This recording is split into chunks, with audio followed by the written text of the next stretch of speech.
You just have a seat there, Russell. The guy I was speaking with on whatever night that was Russ as well. Oh, yeah. And he took every number I had. Yeah, no, they were doing some pretty thorough interviews that night. So. Yeah, absolutely. I was glad to see it. I'm just going to move your gloves here. That's a little microphone, just to make sure there's nice and clear. As you can see here, everything in this room is videotaped and audio taped. Check. You ever been interviewed by the police in a room like this before? Or? I have never been interviewed like this. Oh, no? Okay. No. Let's get this set up here. I guess the closest interview by NIS for top secret clearance. Oh, yeah? All right. Well, again, Russell, I appreciate coming in. An investigation like this, I mean, I'm sure you can appreciate it's been big news, especially down Belleville way. And, you know, obviously our approach to cases like this is that we don't give up on somebody being alive until we get evidence that they're not. So because of that, we're treating Jessica's case as an emergent situation, obviously. Yeah. So we're fast forwarding things that we might normally take our time with. And that's why we're here on a Sunday afternoon. Sure. So again, I appreciate it. Okay. We're going to do a pretty thorough interview today. Okay. And the reason for that is because the last thing we want is to be calling people back again and again and again. Okay. So what we're going to do is we're going to go over a number of things, and I'm going to explain what all those are to you. Okay. I'm a big coffee guy. I don't know if you're a coffee guy or not, but I didn't want to drink in front of you. So no, I appreciate that. All right, go ahead. I could definitely. Are they black? Yeah, they're just black with sugar. Definitely. I just started my probably have it a little bit. Started your what, sorry? Gum. Just okay. First piece of gum. Well, there's napkins there if you want to toss it or whatever. I appreciate that. All right. And again, like I said, this interview is going to be very thorough.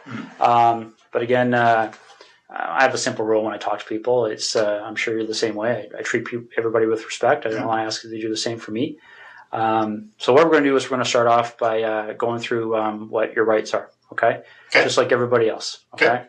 Have you ever been read your rights before? No. I'm sure you've seen it on TV a whole bunch of times, but that's usually the American version. So I'll go over with you briefly. Okay.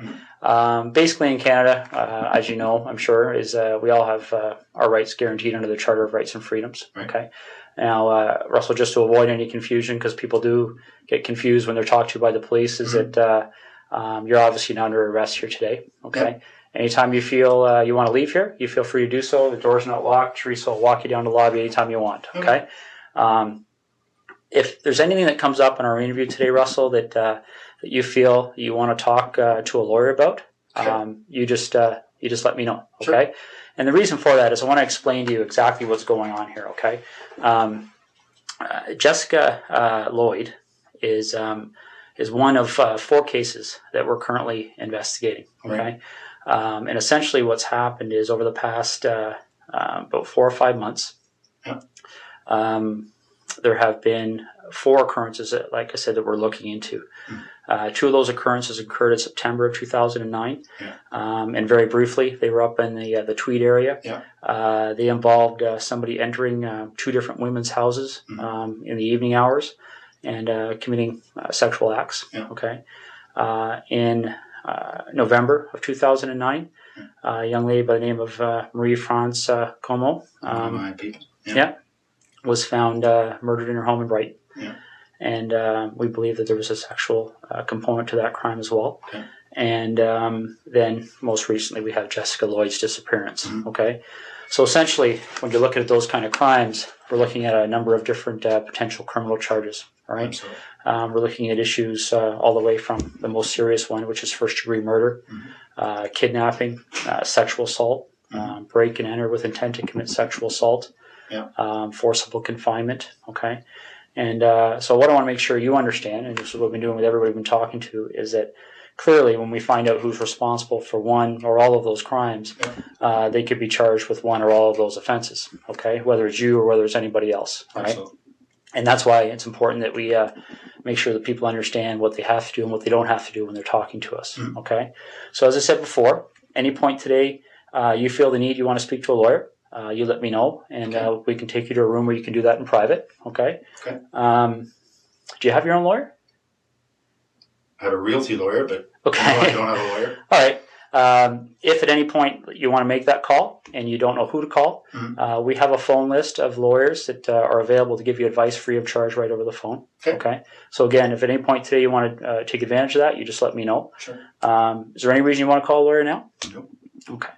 A couple other fairly simple and straightforward things that you probably understand, but again, we go over them to make sure everybody's clear, is that you don't have to speak to me today. Okay? And the reason for that is because the law considers me to be what we refer to as a person of authority. Okay? Probably similar to what you may be considered to be on the base. And because of that, I can be compelled to appear before any judge in the country basically to account for what takes place here today between you and I. Okay? And that's the reason why everything's recorded. Because there can't be any more accurate record than that, right? So, no, understood. And the other thing I want to make sure you understand is that, you mentioned a second ago about Miss Como being one of your work associates. So I don't know what's happened since November on the military side of things. But what we want to make people clear on is that if you have been spoken to by any person in authority or any police officer about any of those cases, I don't want what they may have said to you to make you feel influenced or compelled to say anything to me today, okay? Whatever you might have felt influenced or compelled to say to them earlier, you don't have to repeat it to me and you don't have to say anything further, okay? But obviously what you do say, for the third time is being recorded, right? So... understood. These first two attacks happened not that far from my place in Tweed. Well, the second one did. Yeah. We didn't even know the first one had happened, but I understand that was reasonably close as well. But the second one was very close. Yeah. So certainly at the time, the OPP did a door-to-door. Yeah. Within a couple of days, probably the same night. So I spoke with a couple of guys then. Okay. And I'm aware of that from looking at the different cases. And essentially, Russell, in a nutshell, that's what we wanted to talk to you about. Okay, those four cases are of concern to us, and you've kind of almost hit the nail on the head about some of our issues that kind of make us want to talk to Russell Williams. Okay, because essentially there was a connection between you and all four of those cases. Would you agree? Geographically, and then I guess I drive past. Yes, I would have to say there's a connection. Yeah. Yeah, and that's why I'll be quite frank with you. That's why things kind of evolved when the officers talked to you on Thursday night. Okay.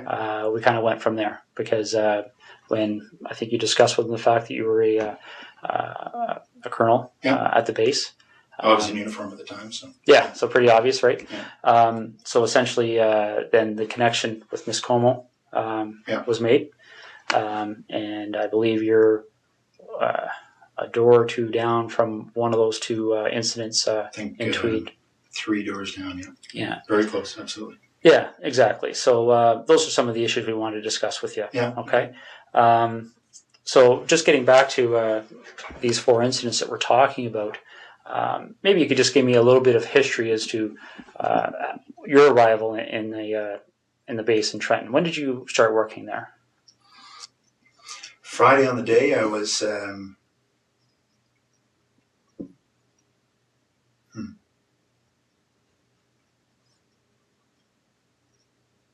Friday on the day I was at home most of the time. Most of the day I had a stomach flu.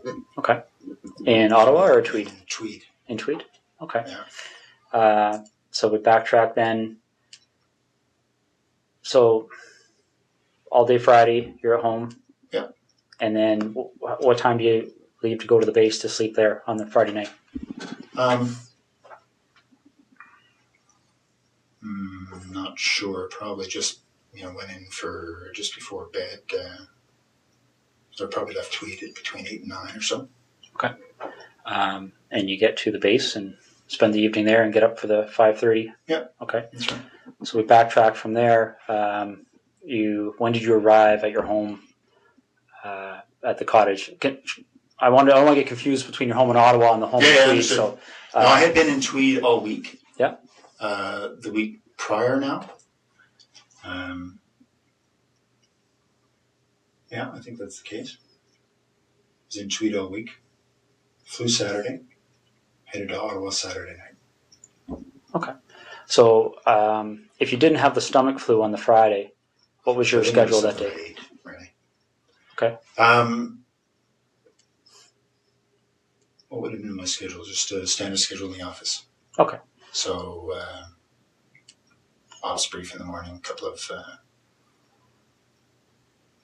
meetings.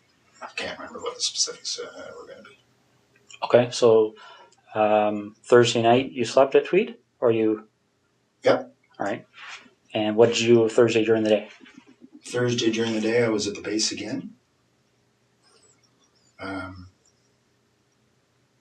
I think it was a fairly standard day. I can't recall exactly, but nothing. I was not flying, so I was at the base. So I would have gone in early in the morning, back in the evening again. Okay. Do you remember what time you left the base that night?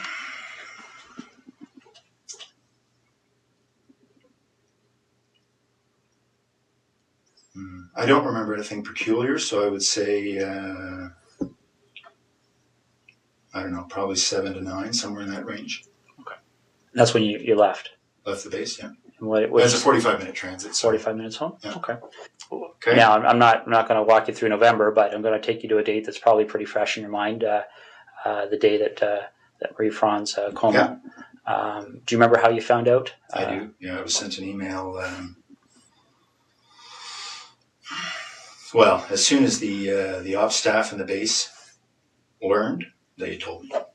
Okay. So I got an email. I can't remember if it was late at night, early in the morning. It was certainly, I saw it, I want to say first thing in the morning, because I had just come back from Ottawa.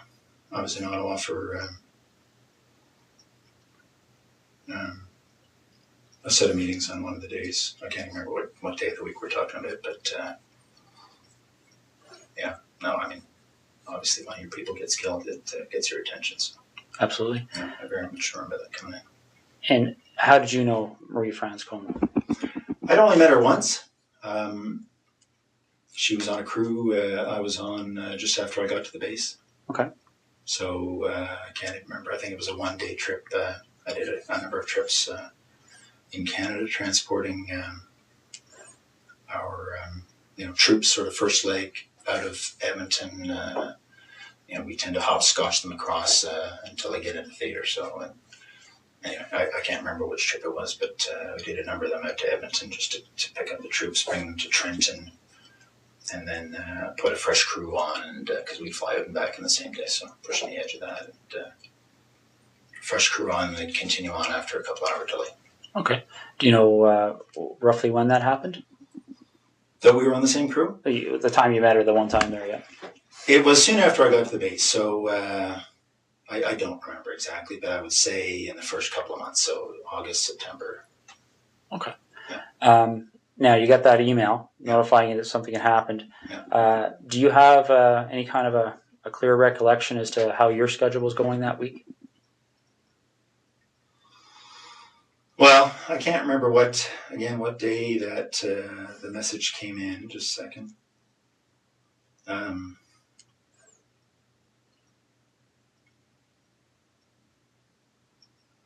No, I can't remember what day of the week, but I'm just thinking there was a whole bunch of activity spun up as a result, obviously. No, I can't remember the day of the week.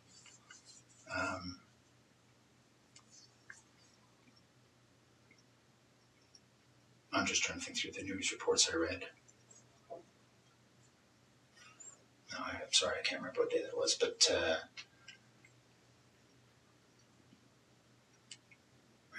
what we learned after the fact was that the MPs had learnt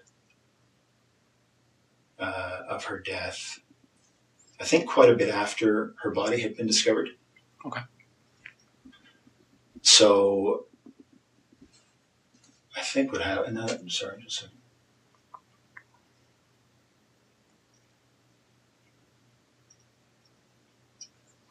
Okay. So I think, if I remember correctly, the MPs learned late that evening.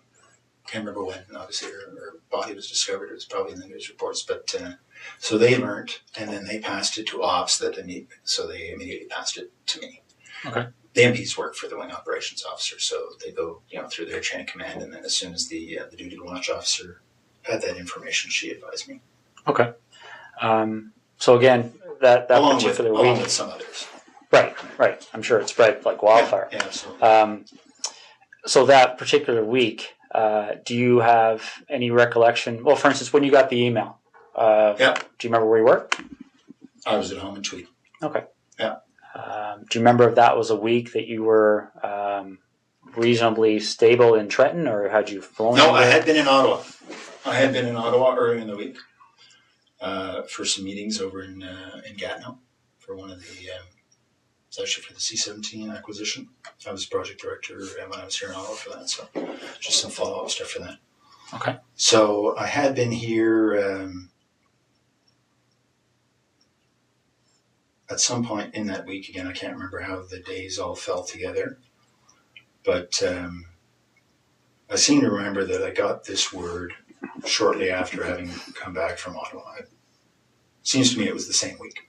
So if we were to do a similar investigation in your background, is there anything you can think of that anybody may have misinterpreted, or anything in your history that somebody might say Russell Williams Absolutely did this? No. Okay. Be very boring. What's that? It'll be very boring. All right, because essentially that's what I'm looking at. Is it? You seem like a very intelligent person, and I think you can see how a surprise like that would certainly set off some alarm bells in our investigation, right? Okay. So the next thing we need to cover off is, I'll just ask you this straight out. Given the types of crimes we're investigating, do you get much chance to watch television shows, CSI, things like that? I do watch. I prefer Law and Order, but I do watch CSI occasionally. Yes. Okay, so you have an idea of obviously the forensic capabilities, things like that, are out there. What would you be willing to give me today to help me move past you in this investigation? What do you need? Well, would you be willing to supply things like fingerprints, blood samples, Sure. Things like that? Yeah. Okay. Footwear impressions? Yeah. Okay. All right. I think that's what we're gonna ask you to do. Okay. All right. Now we have a process we have to go through to do that. Okay. And for the blood sample, I don't take the blood sample. We have specially trained officers that are trained to do that. Okay. I'm going to step out and make sure they're still available. Can I assume you're going to be discreet? It's possible. Yeah. Because this would have a very significant impact on the base if they thought you thought I did this.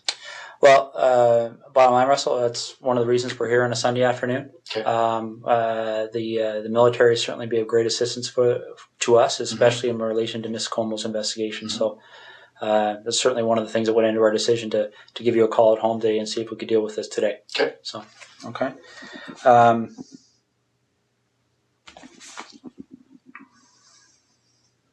Because it's tough to undo the rumor mill once it gets started.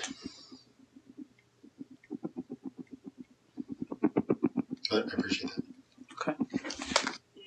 Now that you've had some time I know we've been throwing a lot of things at you here, but now you've had some time to think about things. Is there anything that you're concerned about that buccal swab matching in any of those 4 residences? Is there? I guess let me explain what I'm getting at here, Russell. Okay. This is a significant investigation, as you can well imagine. Yeah. That DNA is going to be significant in our investigation, both quite possibly to help you, quite possibly to help us. Understood. I don't know yet. I don't know what the result is yet. Mm-hmm. And I'll go back to the example I gave you because it's a very similar issue, I think. And you talked about the idea of discretion here. Okay. Mm-hmm. You talked about the idea that I think hopefully you appreciate the fact of how we approached you here. Yeah, absolutely. And essentially, we have no issues with that. Okay. We talked recently about the whole idea of any unusual sex acts in your history. Mm-hmm. But another thing that can often happen in cases like this is that people become concerned about things like extramarital affairs, mm-hmm. Indiscretions along those lines. Mm-hmm. Is there any contact that you may have had with any of those 4 women that you may not want your wife to be aware of? Anything like that we should know about to try and explain why if your DNA is found, it would help us understand why it may be there. Absolutely not. Okay. Can you think of any reason why we would find your DNA in any of those residences? Let's focus on, well, for instance, I believe. Let me just check the name there, make sure I've got the right address. I'm talking about the house that was just a couple of doors down from you there in Tweed. A couple of doors down was Lori. I don't know her last name. I don't know. Mazzacati? I don't even know what her last name is, but there's the woman down the road, 3 doors down. Her name is Lori. I don't know her last name. All right, let me just make sure we're on the same page here.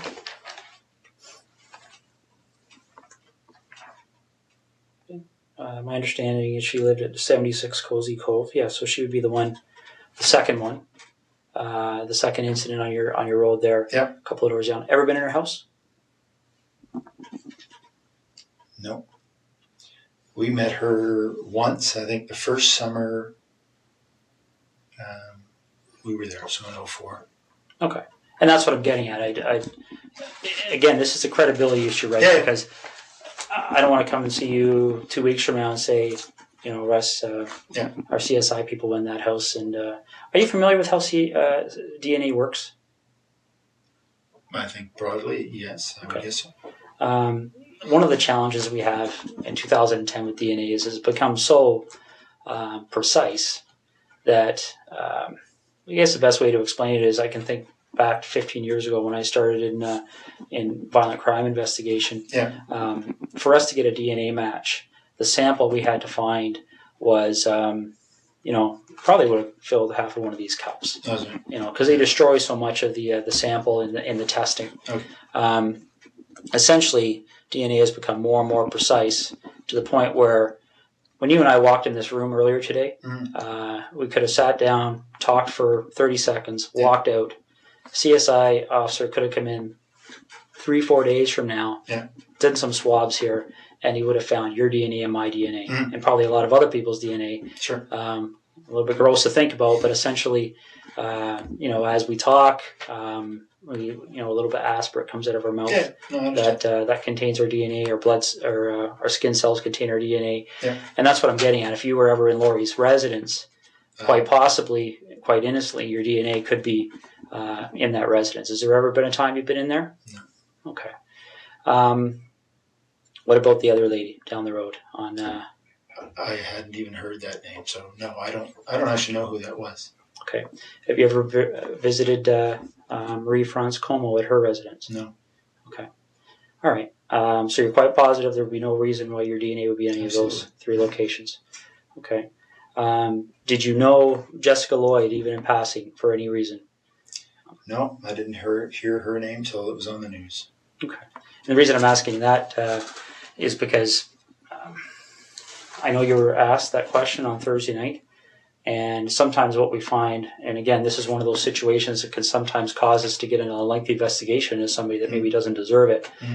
But what can happen sometimes is somebody gets stopped by the police like you did, and they get asked that question, and people, when they're stopped by the police, they can be nervous, okay? So they blurt out an answer, and then they start driving away, and they go, oh, why'd I do that? Because the problem is that once they get asked again, then they feel compelled to maintain that answer for fear that if they change their answer, somebody could find it. You understand what I'm saying? I do. Okay. So I want to make sure that's not happening here. I don't care what you said to the officers on Thursday night last week. If there's any communication or contact between you and Jessica Lloyd, you've seen her picture, right, around town? Yeah, okay. Ever seen her before? I don't. No, I would say I have not. Okay. All right. And you mentioned something about doing some renovations at your property in Tweed there. I think you said something earlier about tearing up carpet. Correct me if I'm wrong, but okay. When did all that happen? In 2004 or 5. Okay. Any recent renovations? No. Okay. All right.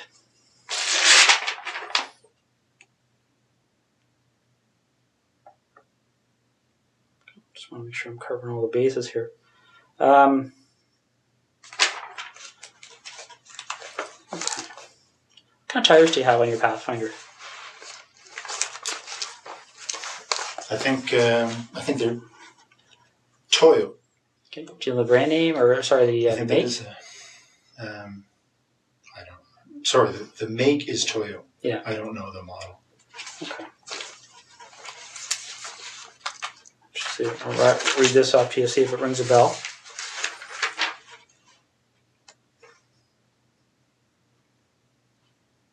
Ever heard of, does Toyo Open Country HTS That sounds make right. any sense? Yeah. Okay. When did you have those tires put on your Pathfinder? Well, it's the second version we've had of them, so I think it might have been this past fall. They replaced other ones we'd had on the same. Okay. Well, Toyo, I can't say that they were exactly the same model, but our dealership here in Ottawa says they're very popular for the Pathfinders. Okay. And they were good. They lasted a long time. All right. I've had to.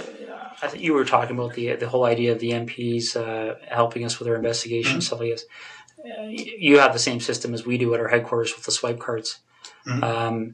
One of the things one of our investigators did is they made a call while I was talking to you there because we were trying to work through that week of the 23rd of November. Okay. 23rd being the Monday, 24th being the Tuesday. Okay. What they've told us is that, and I want to make sure I get this right, is that on the 23rd, your swipe card was being used at the base. Okay. Okay. On Tuesday 24th, there was no use of your swipe card. Okay. And then on the following days, the Wednesday, Thursday, Friday, there was what appeared to be average activity of your swipe card in the base. Does that make sense to you? It does. That says that I was in Ottawa on the Tuesday. Okay. Do you remember where in Ottawa you were? Yeah, I was in Gatineau with, as I said, meeting about the C-17. Okay. Now, again, I want to be fair to you here, but going back 2 months, are you sure that would have been the day you were in Ottawa? Well, only because I wasn't at the base. Okay. So I can't remember, honestly, that's the day I had the meeting in Ottawa, but if I wasn't at the base, it was because I was here. Okay.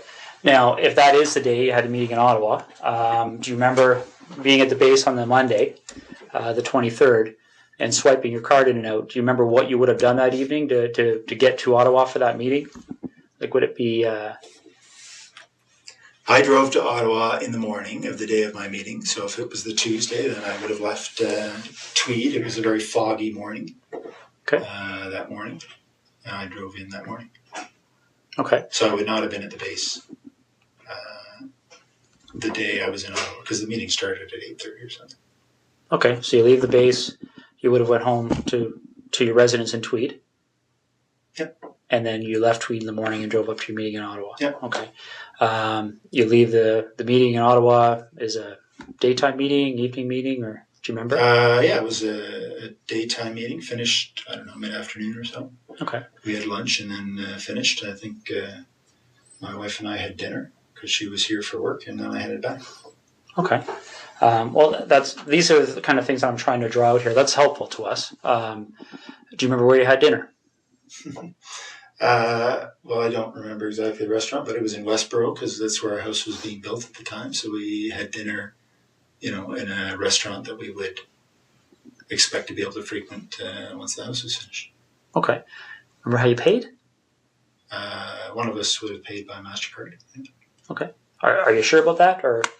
Pretty sure. That's normally how we pay for meals. All right. Can't remember if it was me or my wife that paid, but one of us. Okay. And do you remember which restaurant it was again? No. Okay. All right. And you see what I'm getting at, right? I mean, that can be very helpful for us because if we can track that issue, right? We can put somebody paying for a meal at a location. Oh, I was meeting with 15 people or so that day. So okay. And what time did the meeting end? I would say between 3 and 4. Okay. And are you sure that that's the same day you went out with your wife? Well, I think so. Yeah, because she was here, and I think that was the day we went to this restaurant in Westboro, yes. Okay. You finished dinner, and do you remember what you did that evening? I would have driven back to Tweed. Okay. And you would have... Now, again, I know we're talking 2 months ago here, but do you remember specifically having dinner and then driving back to Tweed, or do you remember, are you just guessing here? No, I'm not really guessing. I mean, I believe that this night at this restaurant was following the meetings in Ottawa. Mm-hmm. And I, kissed my wife goodbye and headed back to Tweed to go to work the next day. Okay. All right. The tires that you have on your truck, right? The reason I asked you about that is there any time, I mean, you recall where you were stopped by the officers there? Yes. Okay. Did they explain to you what the significance of that was her house? That was her house. Okay. Yeah. So you remember that location? Yep. Do you remember what the crossroad was, or? I don't think there was a crossroad. It's sort of just on the south end of 37. Okay. When you get stopped at that location, has there been a time in the recent 1 or 2 weeks that your vehicle has left that road for any reason whatsoever? Have you driven into a field with your vehicle at all? For any reason you can think of? No. Okay. Because I want you to rack your brain here. This is important. So, is there anything you can remember doing that would have caused you to drive off the road at that section of roadway? No, that's my early. That's the early part of the highway, and just head north. It's about 30 minutes from there to, probably 20 from there to my house. Okay. Would it surprise you to know that when the CSI officers were looking around her property, that they identified a set of tire tracks to the north of her property? Looks as if the vehicle left the road and drove along the north tree line of Jessica Lloyd's property. Okay. They took, they examined those tire tracks. And they have contacts in the tire business. Obviously, tire tracks are a major source of evidence for us. Sure. Shortly after this investigation started, they identified those tires as the same tires on your Pathfinder. Really? Yeah. Okay. Okay. One of the other things that they do to try and identify the type of vehicle that may have left those tires, well, is they do two things. They talk to witnesses. Okay. There was a female police officer that actually drove by that location that evening and recalls seeing an SUV type vehicle in the field up to the north of Jessica Lloyd's house, consistent with a Pathfinder. Okay. Could maybe consistent with other things, but consistent with a Pathfinder. And they, what they also do to try and identify the type of the vehicle is they look at what they call the wheelbase width, okay? Because different vehicles, different makes, models have wheelbase width. So they can take those two sets of tire tracks, measure the distance between them, okay, and determine what the width is, and then they can enter that into a vehicle database, and it will spit out the types of vehicles, okay? Your Pathfinder's wheelbase width is very, very close to the width of the tires that were left in that field, okay? Do you have any recollection at all of being off that road? I was not off the road, no. Okay. All right. Russell, is there anything you can think of? Let's go talk about Marie-France Como for a minute, okay? Is there any reason at all you can think of that during our investigation, obviously we're searching computers, things like Blackberries, right? Electronic devices, looking through houses for things that are in handwriting, written notes, diaries, things like that. Now, I'm not at liberty to tell you what the content was, but is there any reason at all you can think of why Marie-France Como would have specifically referenced you in some of her writings? Not at all. No? No, absolutely not. Okay. Is there anything that she ever said to you that led you to believe that there might be something more than a passing interest with her towards you? Not at all. No, we spent, one flight together talking. I'd go back occasionally and talk. No, if that's the case, that's very surprising. Okay. All right. You have any questions for me right now? No. I'm just going to step out and see how things are going, okay? I mean, it is a Sunday, but there's probably 60, 70 people working on this file, so there's a lot of things happening. Sure. So let me go out and see what's happening, and then I'll come back in and we'll hopefully continue, okay? I told you when I came in here that I'm going to treat you with respect, and I've asked you to do the same for me. We talked about the whole idea of how we've approached you here, okay? The trying to be as discreet as possible, okay? But the problem is, Russell, is every time I walk out of this room, there's another issue that comes up, okay? And it's not issues that point away from you; it's issues that point at you, okay? And I want you to see what I mean, all right?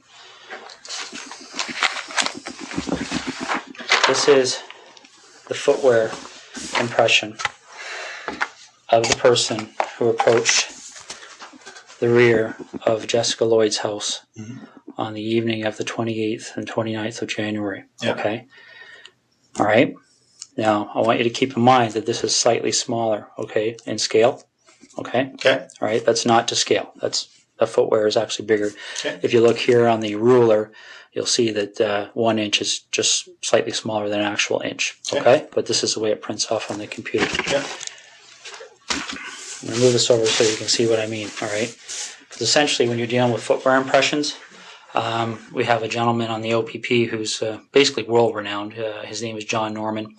And essentially with footwear impressions, you're in a situation where you're pretty much in the area of fingerprints, okay? And essentially what we're talking about here is, especially when you start adding in other pieces of information that support an investigative position. Okay. This is a photocopy of the boot that you took off your foot just a little while ago. Okay. Now, I'm not an expert in footwear impressions, so I rely on the experts. Footwear impressions are very much like fingerprint comparisons. Okay. You take a look at this print, and again, this is one print. This person walked through, there's several different prints to compare. So we're going to get features off of one print to compare, features off of another print to compare. Yeah. These are identical.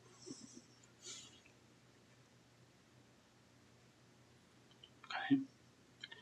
Your vehicle drove up the side of Jessica Lloyd's house. Your boots walked to the back of Jessica Lloyd's house on the evening of the 28th and 29th of January. Okay. You want discretion. We need to have some honesty, okay? Because this is getting out of control really fast, Russell. Okay, really, really fast.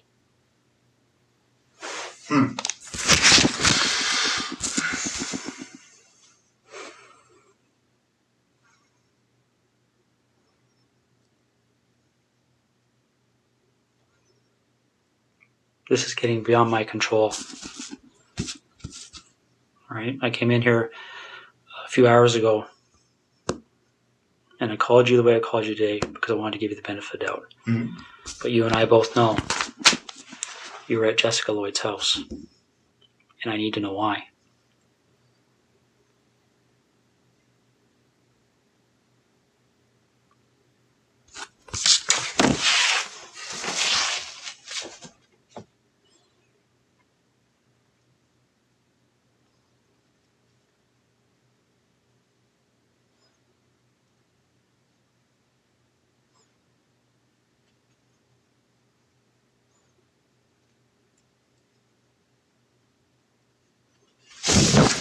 I don't know what to say.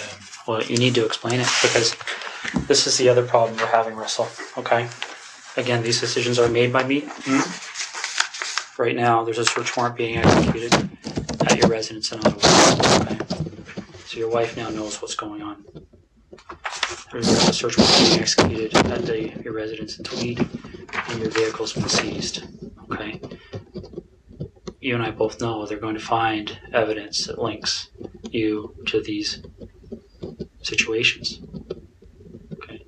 You and I both know that the unknown offender, male DNA, on Marie Transcomo's body is going to be matched to you, quite possibly before the evening's over. Okay? This is a major investigation. The Center of Forensic Science is on call 24 hours a day helping us with this. Mm-hmm. Your opportunity to take some control here and to have some explanation that anybody is going to believe is quickly expiring. Mm-hmm. Okay? We're applying, the investigators now applying for a warrant to search your office. Right? These aren't decisions that we can say yes or no to. This is the practical steps in an investigation like this. And Russell,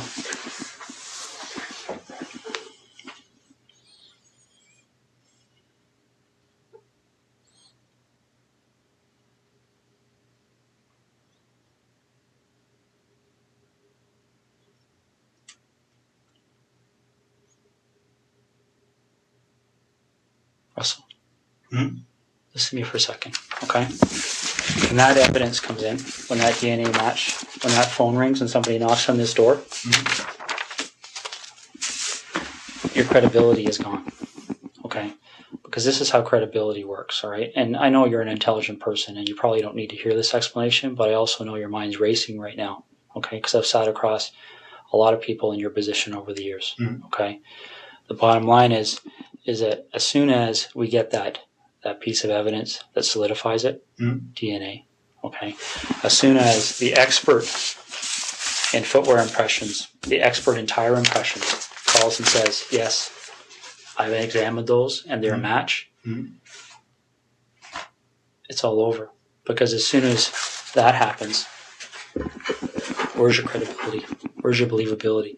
You're just another, and again, don't take this wrong, okay? But you can see if you step outside this room in your mind and imagine how people are going to view you, okay? If the truth comes out after the clear evidence is presented to you, when you finally go, okay, I'm screwed now, what are we going to do?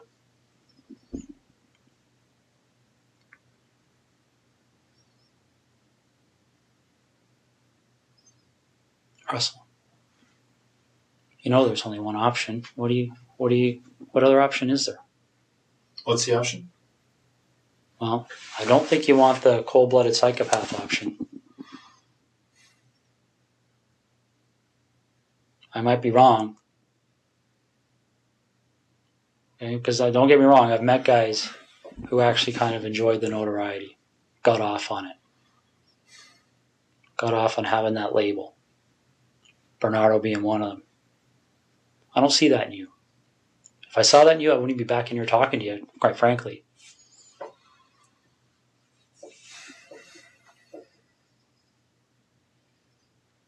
But maybe I'm wrong. Maybe you got me fooled. I don't know.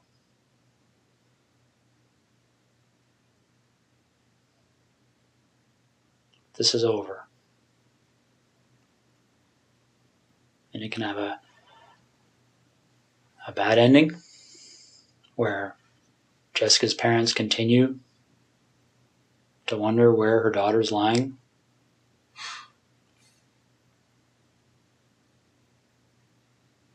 And I don't know. I mean, obviously, there's a huge search still underway, and it'll continue. It'll continue until her body's found. That might even happen tonight, for all I know. Once that happens, then I don't know what other cards you would have to play.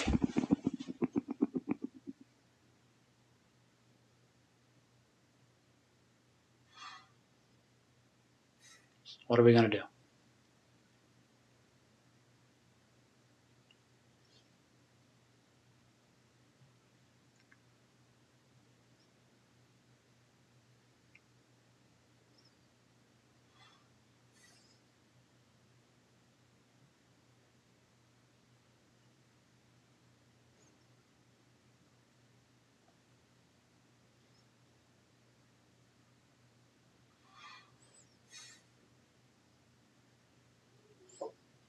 Russell,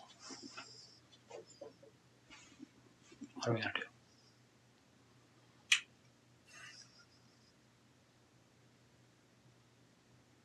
Russ, please. Okay. What are we going to do, Russ?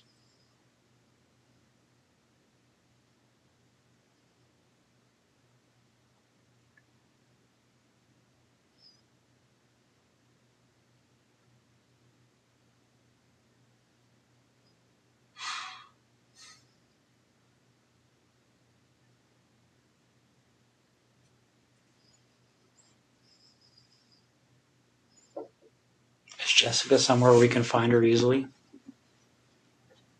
Like, is this something where I can make a call and tell somebody to go to a location and they're going to find her, or is this something where we have to go and take a walk?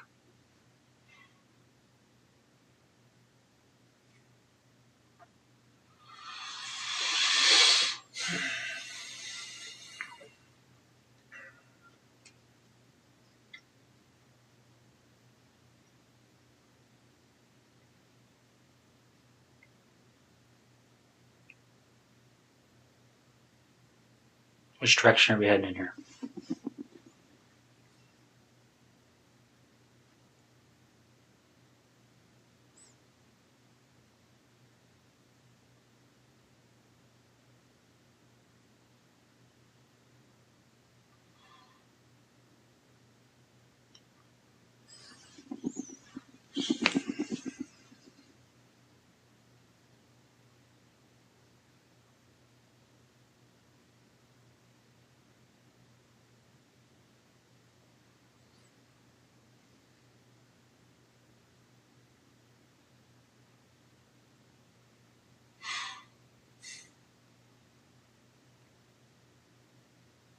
Russ, maybe this would help. Can you tell me what the issue is you're struggling with?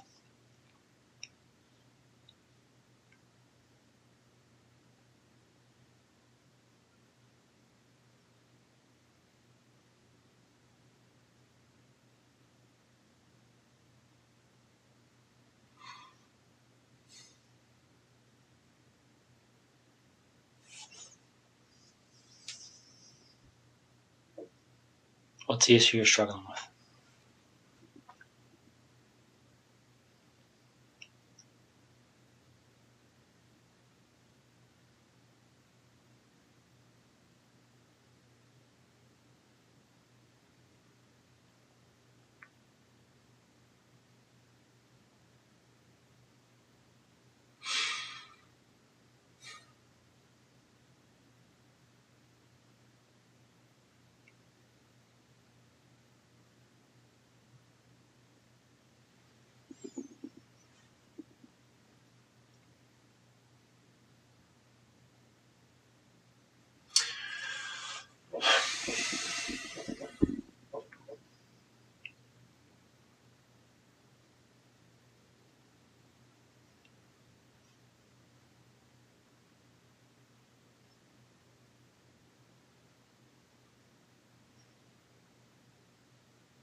It's hard to believe this is happening. Why is that?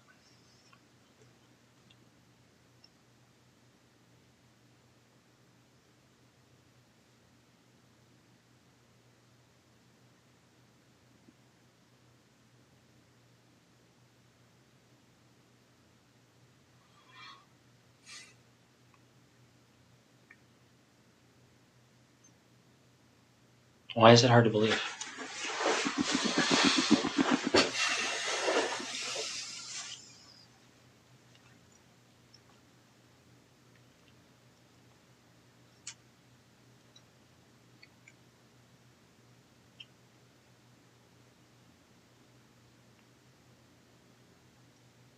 It's just hard to believe.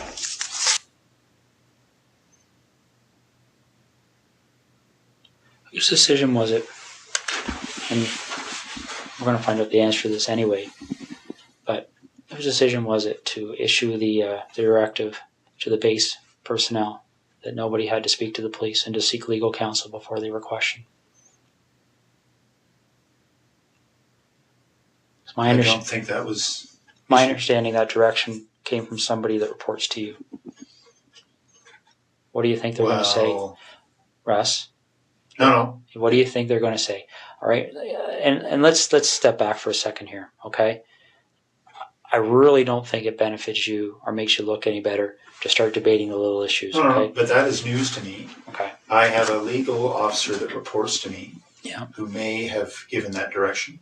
Okay. But that's the first time I've heard it. If that's true, okay. That's the first time I've heard that. All right, and that may be the case, but how does it look?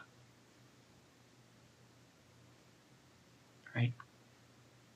We're not even dealing with something that's really even evidence because it's not needed. I mean, when you have DNA and all this other stuff, that's not even what really was the direction? I don't recall, but it was something along the lines of telling the people on the base that they weren't required legally to speak with police and they should seek legal counsel before they decide to speak. But okay. Well, if that was actually said, it would not have been to the base at large. It may have been to the individual, the boyfriend who is the suspect. Okay, my understanding it went out to all personnel. No, absolutely. Maybe no, only under your command. I don't know. It didn't. Okay, that's fine. I didn't ever see it. That's fine. Now let's get back to the issue. What's that?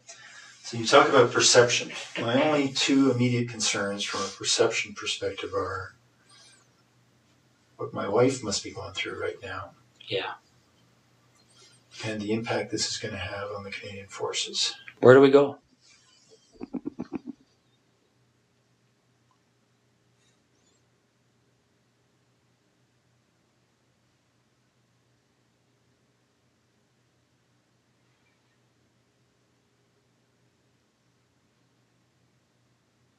Russ, is there anything you want from me? Is there anything you want me to explain? Is there something missing that you're struggling with that I can shed some light on for you?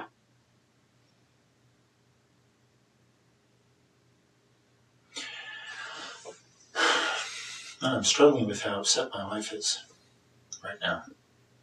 Russ, what are you looking for?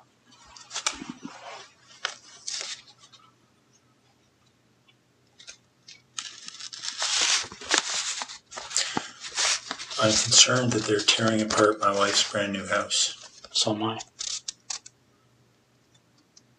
But if nobody tells them what's there and what's not, they don't have any choice. Computers will be brought to Microsoft in California. They'll be picked apart. You can't erase things from computers.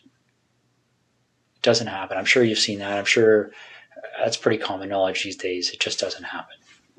They sell programs that to try and help people clean their computers of stuff, and our guys are pulling that stuff out all the time. The FBI is pulling that stuff out all the time.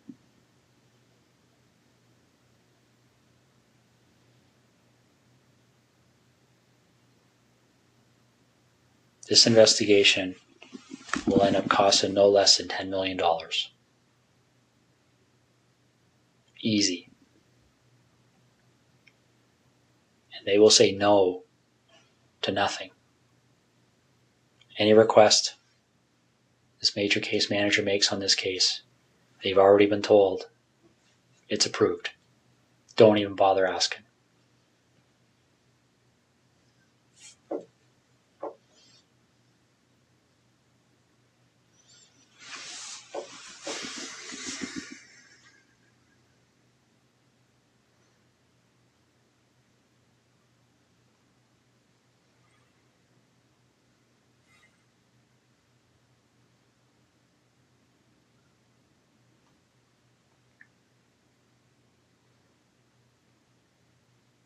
So what am I doing, Russ? I put my best foot forward here for you, bud.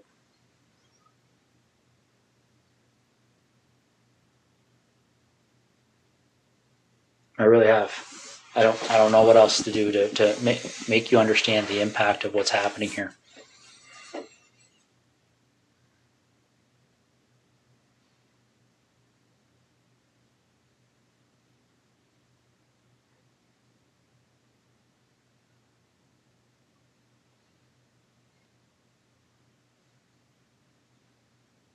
Did we talk? I want to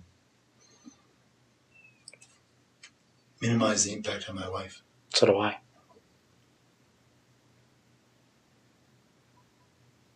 So how do we do that? Well, we start by telling the truth.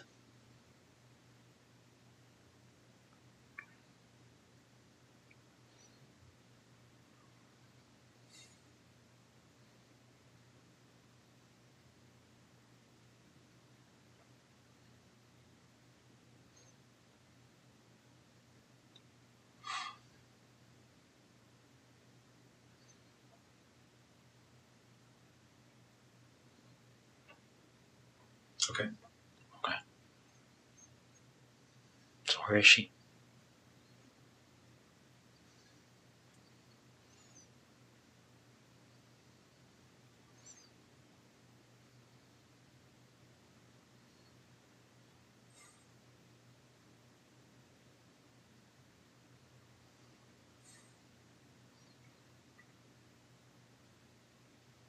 Get a map. Is she close to where she lives? I've got maps of that general area.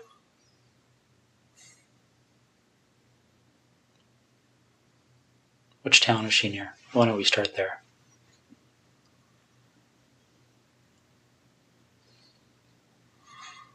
I'm not sure if you give me a map of that covers Calabar down to the highway and over to Tweed and south. I'll show you. Let me see what I got here. I might have something. Is she inside, outside?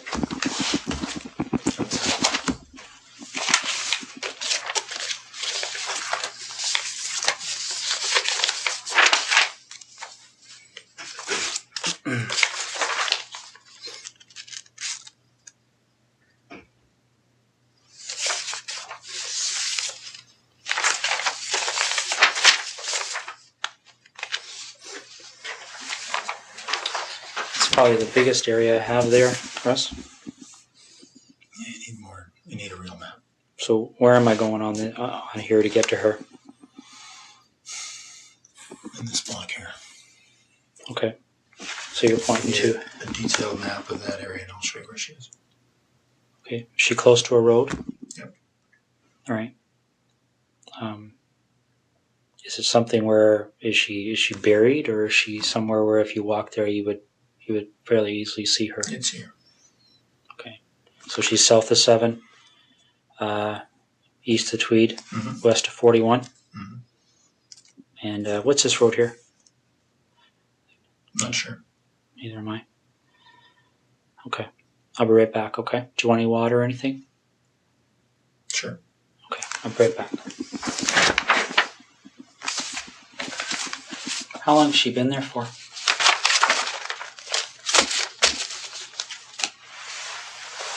A little over a week. Was it fairly quick from the time she left? Friday night. Friday night? Yep. So where was she between Thursday night and Friday night? In Tweed. With you? Yep. How long was she alive for?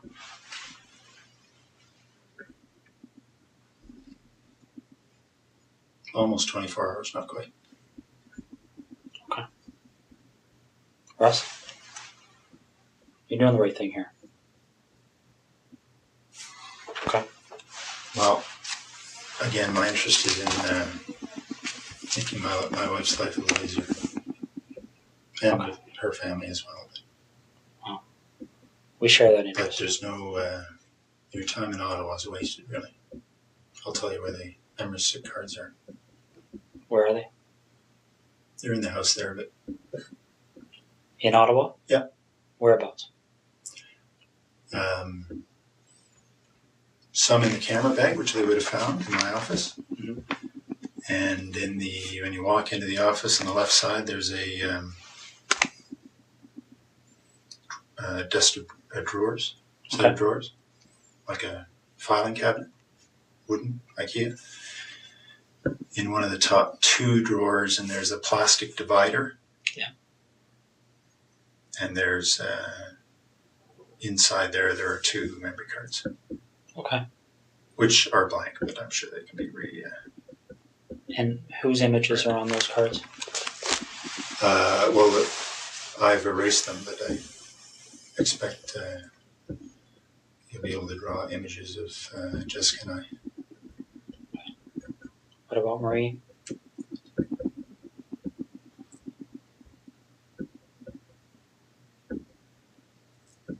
There may be images on there as well. And the 2 women from September? Yep. Okay. Do you have those images stored anywhere else?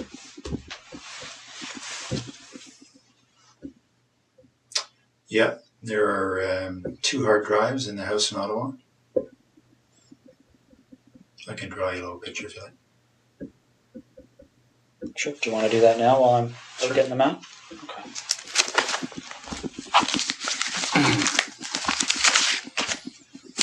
Want anything to eat or anything?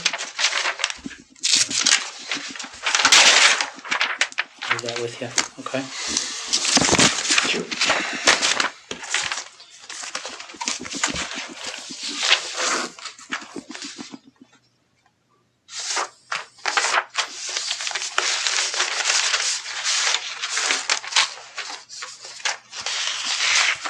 But I do want to talk to you, Jim. That's the plan. Okay.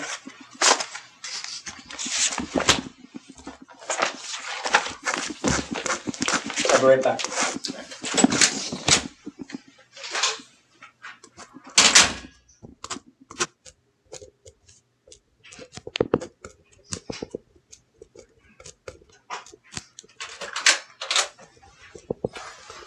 How you make it up there?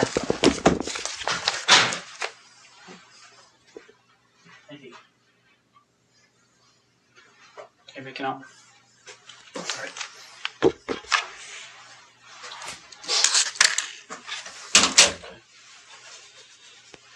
Somebody running around looking for an actual map, but I did the same thing with the Google Maps. Just have to blew them up a little bit more.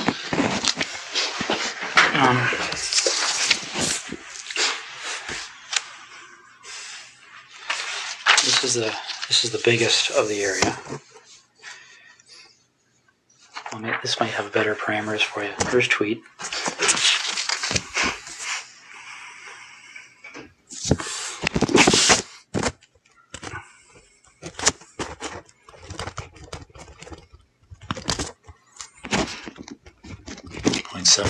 From this intersection on the side of the road.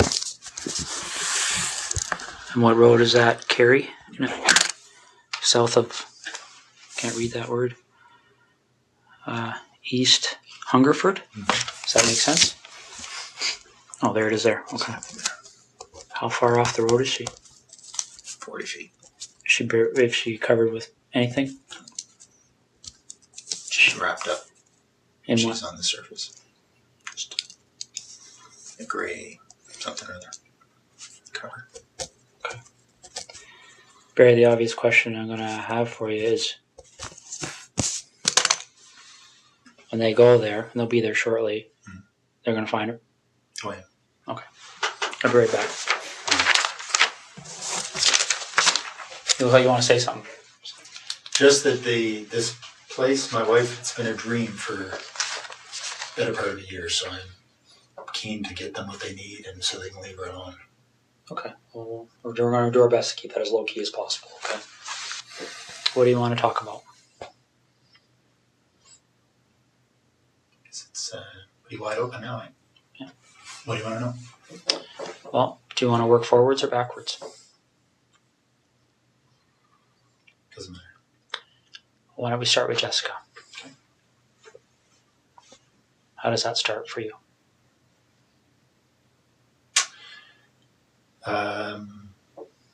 I saw her in her house on her treadmill.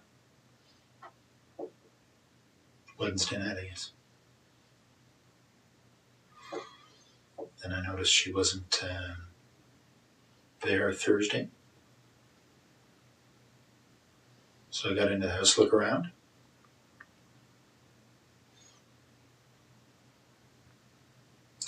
Then, and then left. Noticed she'd come home.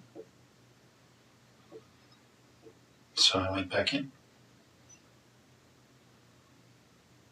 Through the back patio door while she was sleeping.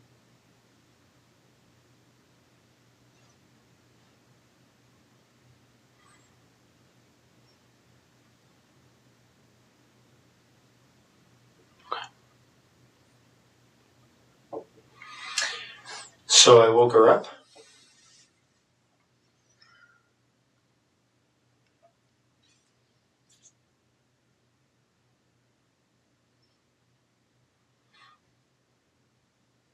Didn't hit her.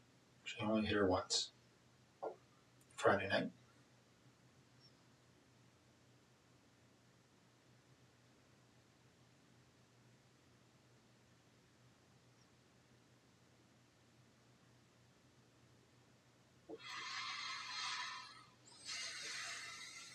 Okay.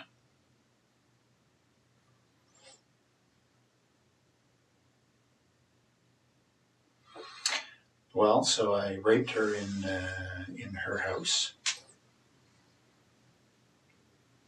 And then I took her to the car and took her to Tweed.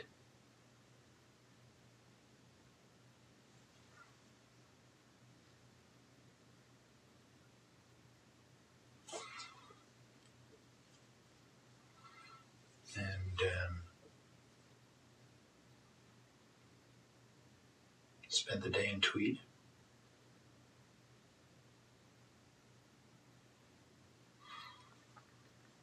And then I hit her as we were walking. She thought we were leaving.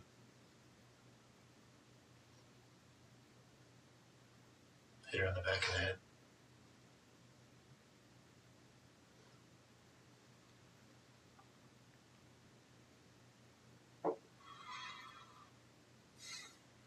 Okay.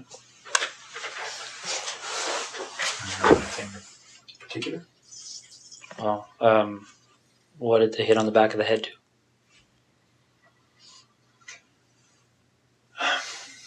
Well, I was surprised that her skull gave way.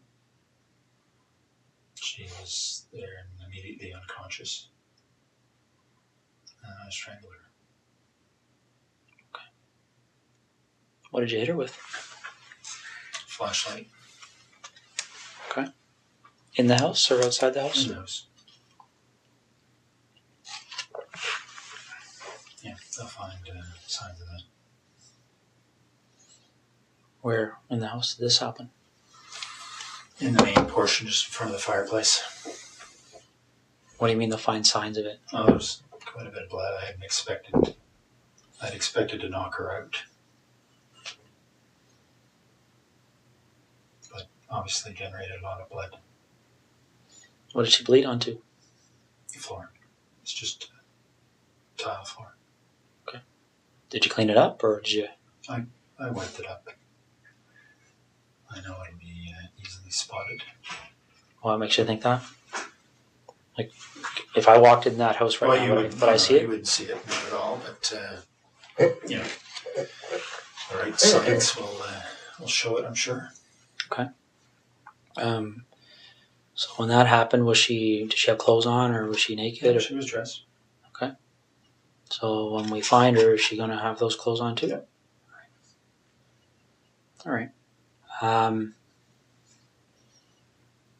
Okay. Marie France Como.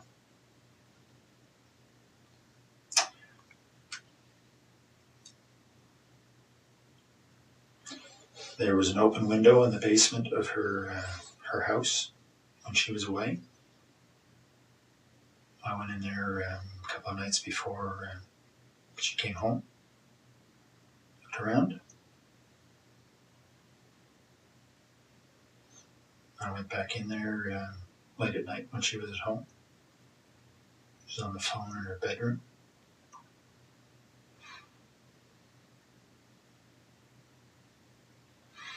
She actually discovered me in the basement.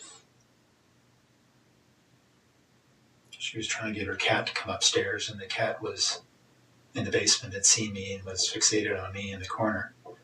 She couldn't get the cat up, so she came downstairs to try and get the cat, and I'm not sure why she came over to me. I guess the cat was staring at me, and she was wondering what the cat was staring at.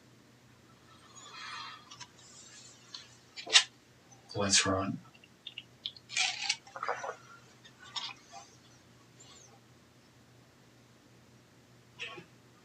So when she spotted me, I had the same flashlight. I subdued her. Tied her up. Brought her upstairs.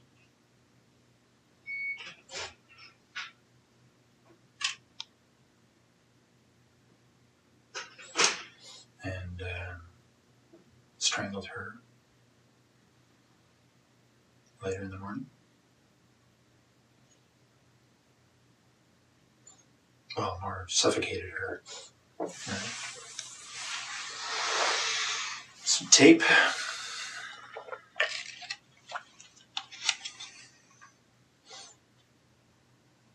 Left her there.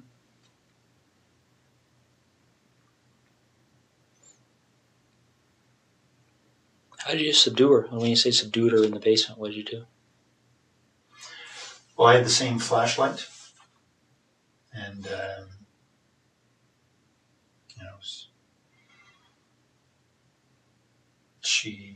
she saw me right away, so I was just hit her a couple of times and around her head, try and knock her out. Didn't, but she was bleeding a little bit.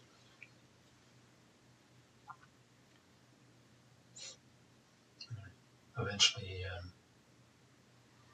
after a struggle, subdued her.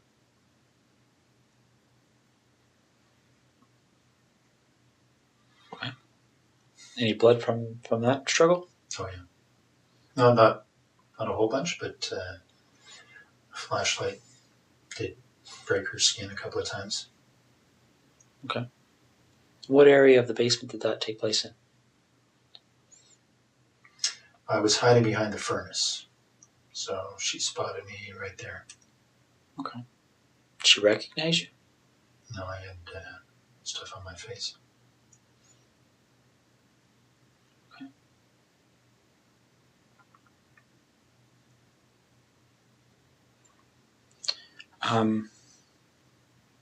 So then you go upstairs, and you said she suffocated? Well, I suffocated her. I put tape on her. I put tape on her mouth, and then I put tape on her nose and held it there so she couldn't breathe.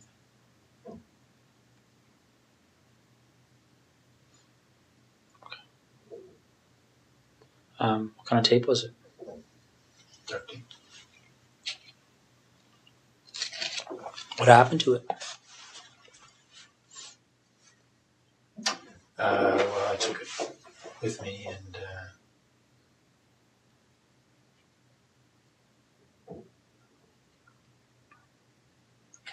can't remember what actually I did with that tape, but probably threw it in the garbage.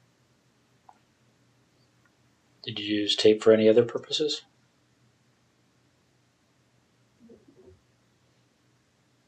No. Okay. Did she ever recognize you through this whole episode? No. What did you say you had on your face? Just a cover for my head, just a sports pullover type, like just a little cap kind of thing. Okay. Just a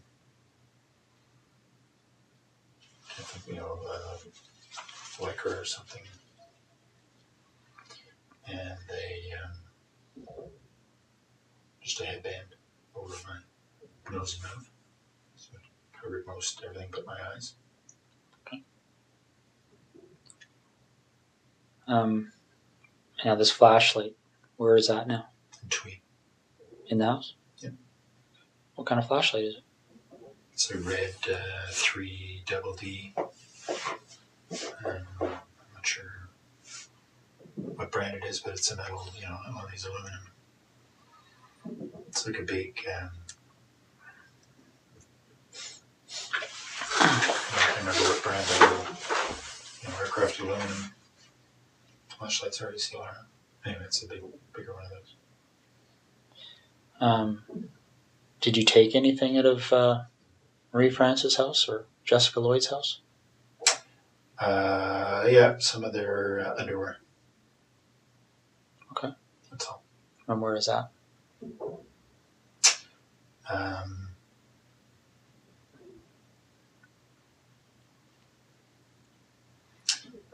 It's in some boxes in the basement here in Ottawa, in that rec room. So we just moved in, so there are boxes everywhere. So on the same side as the furnace room, sort of the back against the wall. Okay. What do the other boxes look like?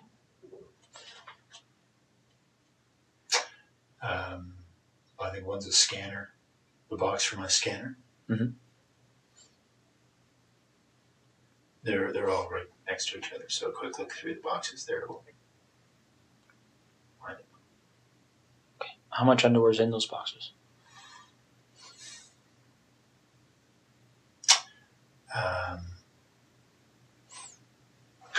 Probably 60 pieces or so total. All women's? Yeah, 60 pieces of theirs. Of whose? Of Jessica's and Marie France. So you took 60 pieces from between the two of them? Yeah. Okay. So. All right. And they're in a, like when you talk about a scanner, is it a computer scanner box? Well, a computer scanner is up in the office, and its box is down in the basement. So okay, it's inside that box. Does any of the underwear in those boxes belong to anyone other than Marie France or Jessica?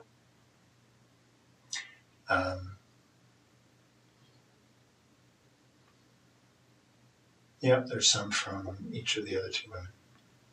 Okay. Why don't we talk about those two women? Mm-hmm. So the first one happened on the 16th, and I don't know why I can't recall their names, but the lady that was lived closer to you. No, Lori was closer to me. Okay.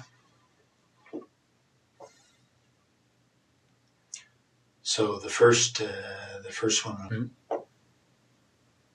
I had just spotted her from our boat, actually. I got into the house while she was asleep. Noticed that she was alone.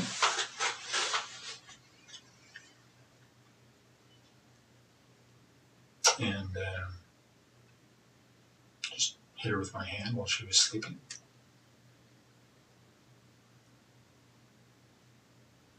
Subdued her.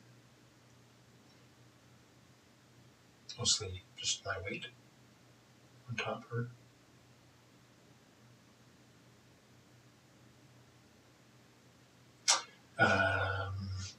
Had her take off her pajamas. Took some pictures. Took some of her underwear and left.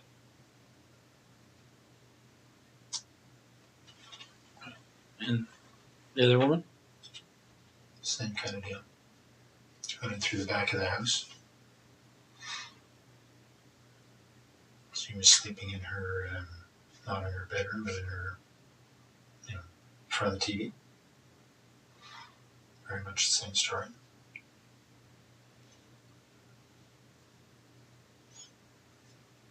Anything different about that story?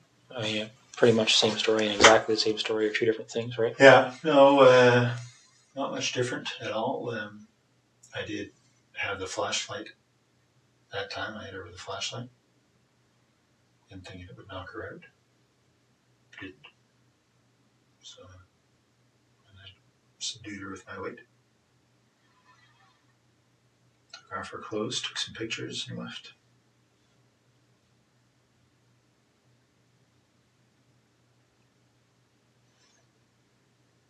Why do you think these things happen?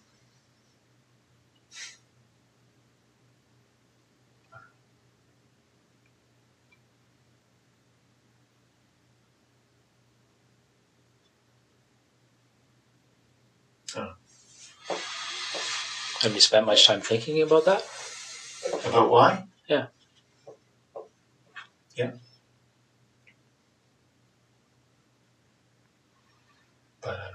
answers.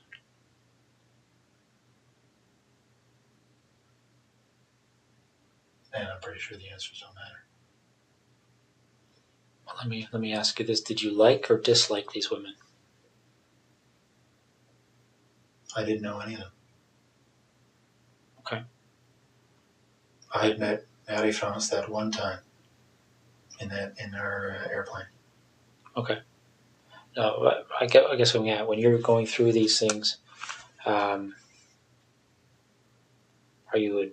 Well, let's talk about Jessica because she was there with you for the whole day, right? Mm-hmm. What kind of feelings were you experiencing while you were with her that day?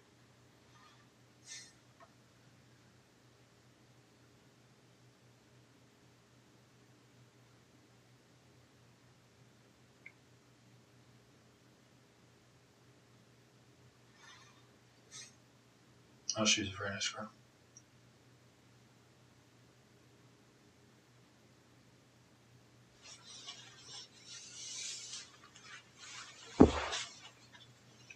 Can you tell me why you killed her? Right? Do you know why you killed her? Well, I think I killed her because I knew that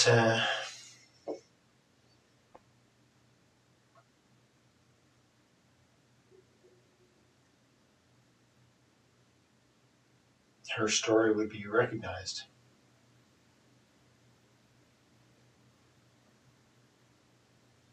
Her story would be recognized? How do you mean? Well, because she knew I was taking pictures. Mm-hmm.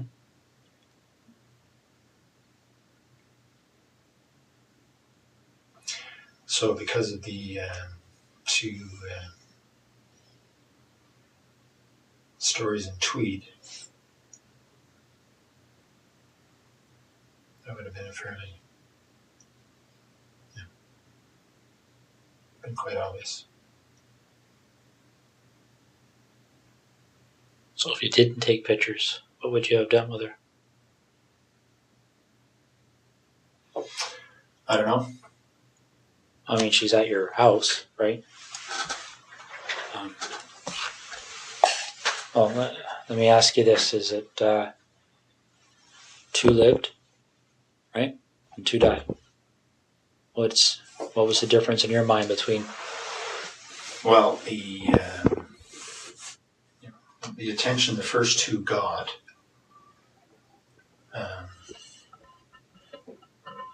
was very much focused on, obviously, or for obvious reasons, the pictures I took.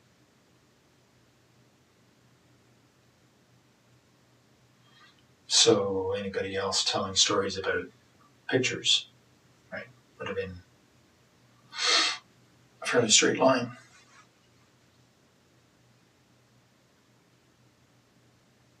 Okay, but when this thing happened with Marie France,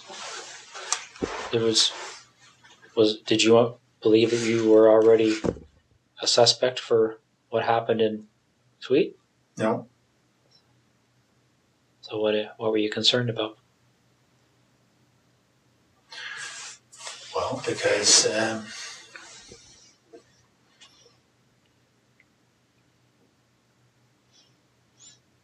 I was pretty sure that she was serving military, right? Mm-hmm. It would have been difficult for investigators to ignore that connection. Okay. Yeah, makes sense. Let's go back to Jessica then, okay? You see her on the Wednesday night, okay, on her treadmill. Mm-hmm. How do you see her? She was in the basement, window wide open, on a treadmill. So I drove by. Okay. Did you stop to look at the house, or how does that catch your eye as you drive by? Well, I was looking to see who was where. Don't know that area very well, so I was just keeping my eyes open. Okay. So you spot her on the Wednesday. Do you just keep on going, or did you just stop and take a closer look that night or anything? No? I kept going. Okay. And you went back on the Thursday night, right? Yep. So you go back on the Thursday night, and you went into the house before she came home?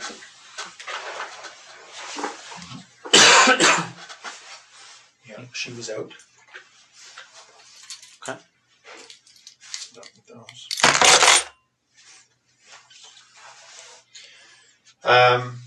Yeah, she was out. Got in through the kitchen window.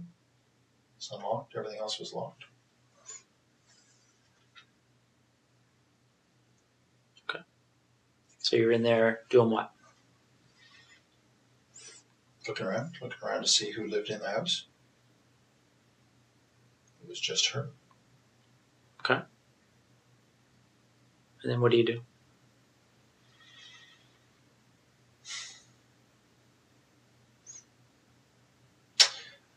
Well, I left the house.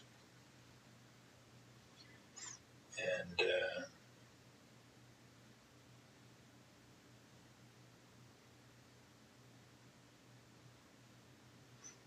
she came home. I hadn't been out of the house very long. So I watched for a little bit to see if she was alone.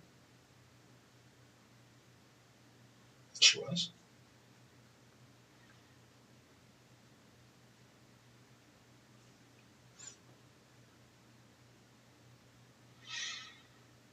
And I went in when she went back to sleep. Went to sleep. So you go in, she's sleeping, and what do you do? Well, I snuck up to the side of her bed,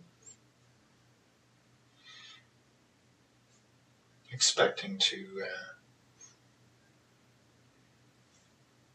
try to knock her out. She woke up, but she did as I said. So I didn't hit her. What did you say? Said, lie down on your tummy. Okay. She did. I tied her up. What'd you tie her up with? Some rope I brought. So she's on her stomach. How are you tying her up? Just tying her hands behind her back. Okay. She got clothes on at that point? Mm-hmm. What kind of clothes? Sweats. All right. You tie her hands behind her back, and then what happens? I took her clothes off.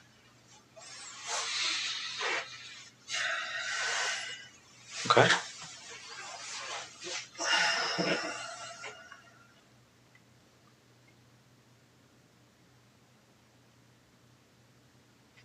And then what happened? I raped her. A rape could mean a lot of different things. What kind of sexual act took place?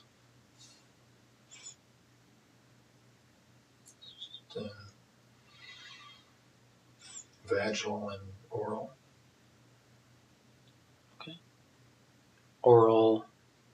Who was performing the oral sex?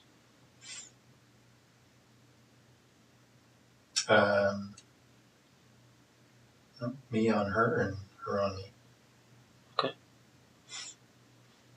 Any condoms used or anything like that? No. So, and again, correct me if I'm wrong. Vaginal intercourse. Her performing oral sex on you, and you performing oral sex on her. Mm-hmm. Do you remember what order those things occurred in? Yeah. I started with the oral sex. Then I raped her. And then later on I made her perform oral sex on me. Okay. Any kind of conversation happening when this is going on? Yeah, a little bit. What was being said? Well, I threatened her before I had her perform oral sex. What did you say? Well, I put a zip tie around her neck. I said that I would pull it if I didn't like what she would do. Okay.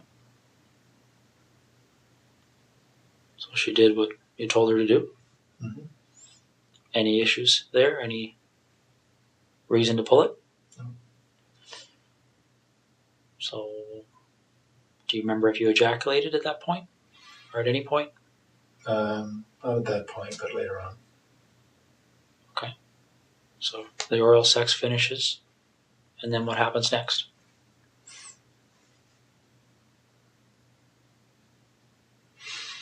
Well, I continued to rape her, and I had her put on some of her underwear. Took some pictures, lots of pictures.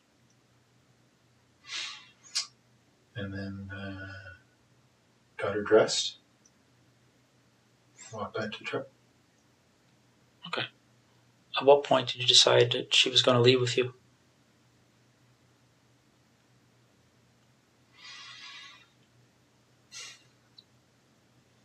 I'm not sure. That wasn't necessarily always the plan. But at some point, I was there for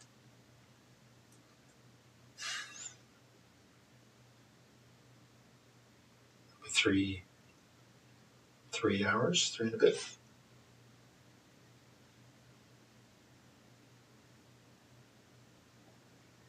Okay. Do you remember the conversation about leaving? Was there any... Did she say anything about that, or what was she saying to you? She was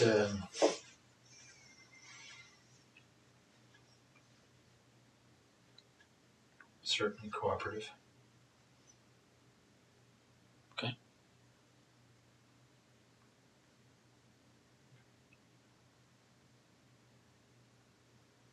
Cooperative can mean a number of different things. Was she excited about leaving with you? I mean, I don't want to be sarcastic, but... No, she just didn't put up too much of a fuss. Did she try and negotiate with you at all, or... No. What did she say? Well, I told her that I would let her go later on. Okay. So when you take her out of your house, is she still bound, or... Yep. How is that done? Just hands behind her back. Okay. What about her feet? Anything there? No, she was walking freely. Okay. Barefoot, or... No, she had those brown suede shoes on that had been reported. Okay. So where does she sit in your truck when you get to the truck? Front seat, passenger side. Okay. And where do you go? Straight to Tweed. Straight to your house in Tweed, or straight to just the town? Straight to the house. No stops anywhere? No. Okay. What time, do you remember what time you arrived there?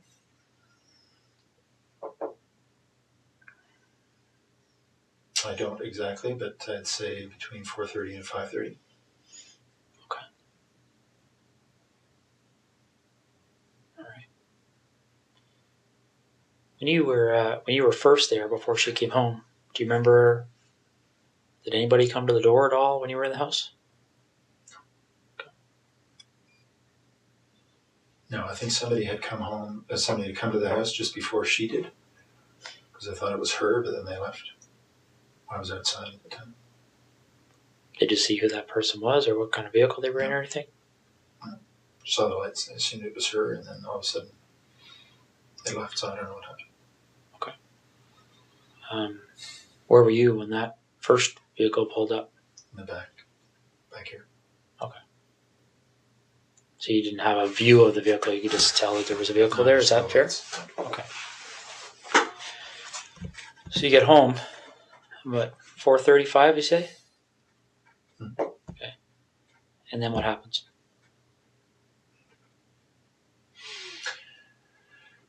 Well, she would go to the bathroom and quick shower, wash her. Then we went into my bedroom and to sleep a little bit. She was tied up. How was she tied up at that point? Snapped the other guy. I put tape over her eyes from the beginning. So that's what she did. Okay. When they find her, is that tape going to be there? Or was it ever removed? No, I removed it. Okay. What kind of tape? Duct tape. All right. The duct tape that you used, where's that roll? It's all gone.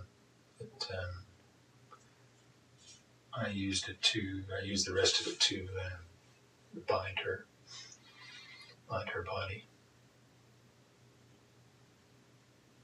So, by all gone, is it with the body now? Mm-hmm. Okay. So you said, who went to sleep when you came home? You had a shower, or she had a shower? Well, we both got in. I washed her off after she'd been to the bathroom. We both went to sleep, but she was tied up, and I tied the rope.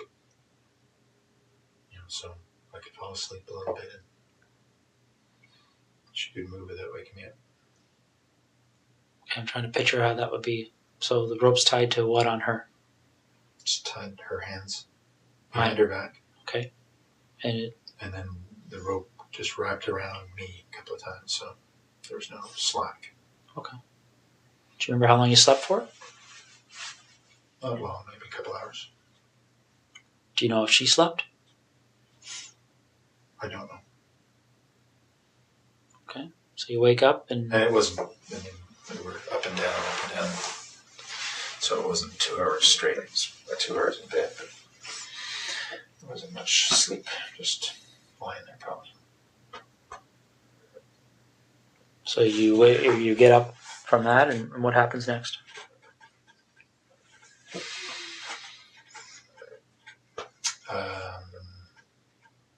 She had a seizure, actually. She felt it coming on, and because she'd had some before. Lasted quite a while. Got her dressed into the family room, and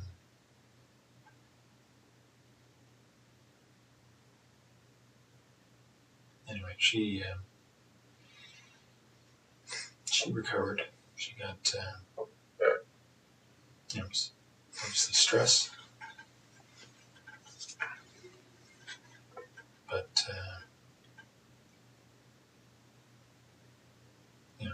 probably went on for about 15 minutes. Part of it.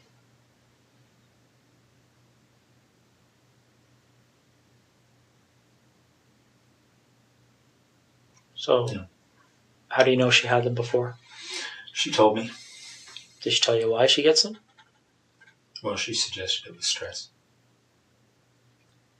Yeah, so she felt herself start to tense up and said she thought she was going to have a seizure.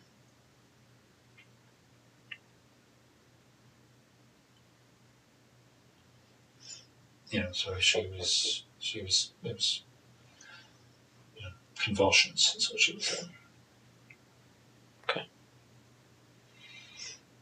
So she recovered from that? Yep, I stayed with her and talked her through it and make sure she didn't bite her tongue. Okay. And then what happened? Well, then we had a little lie down right there because she was obviously exhausted. Put a cover over her and went to sleep.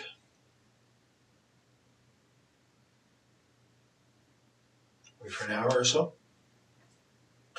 And I had told her earlier that before I let her go, I wanted to take some pictures of her in her underwear. And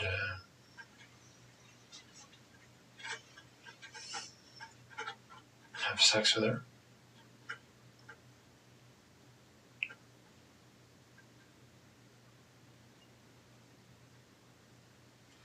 So after she'd had a rest for an hour or so,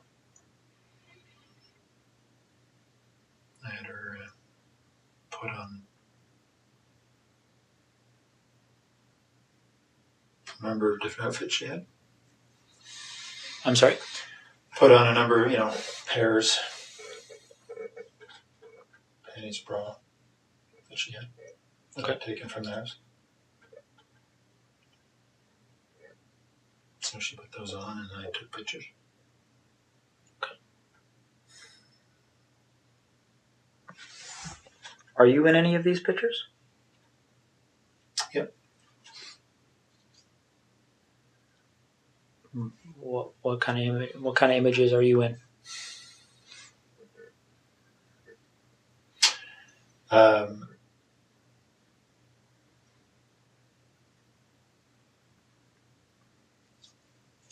Well, I'm with her. There's on the hard drives. You'll see there's video as well. So there's video of the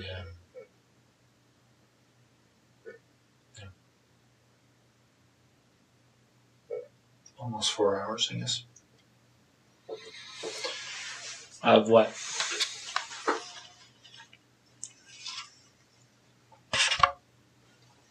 Well, of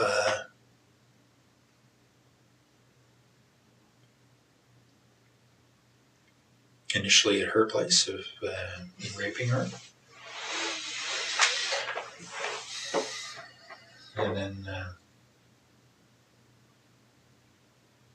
so I was running the video and then taking still pictures. So the video pretty much covers everything. Did you use video at other places? At Marie France's as well. Okay. And is that video on the hard drives? Yep. Same type of activity? Yep. Okay. Although I didn't have her put on any stuff. Okay. So Jessica poses for these pictures and there's videos and then what happens?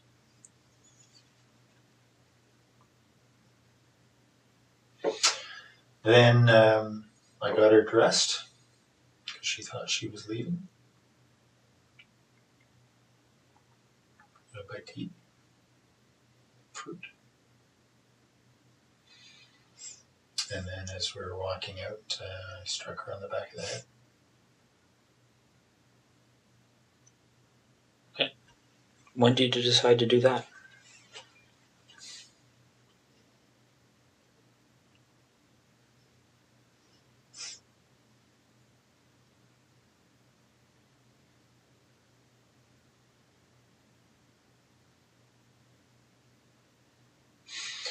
Well, I was pretty sure that I wasn't going to let her leave. But,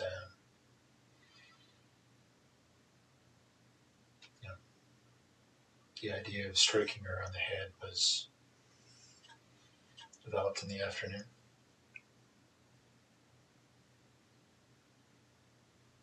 And what was that strike supposed to accomplish in your mind? What was the intent of doing that? Well, I thought I would be able to knock her out, and then I was going to strangle her. Okay. So when you actually do strike her, what's the result? Her skull gave way a little bit. Felt like. And there was a lot of blood, so I think that's what happened. She was immediately unconscious.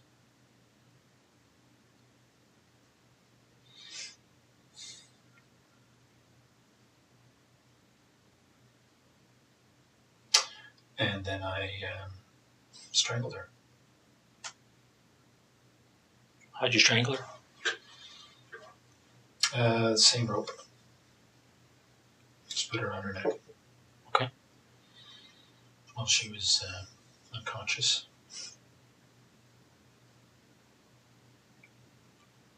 Now, what happened to the zip tie that was around her neck earlier?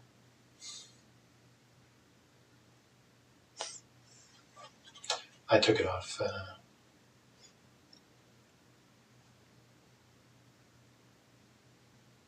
around then, I guess.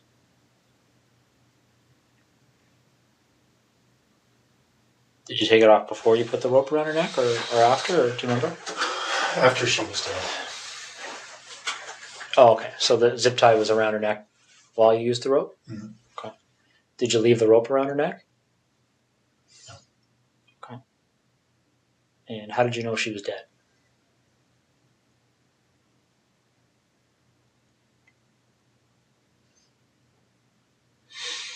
She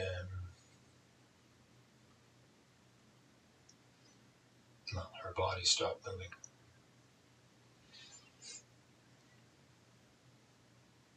Okay. So what did you do after that? I bound her up to a fetal position.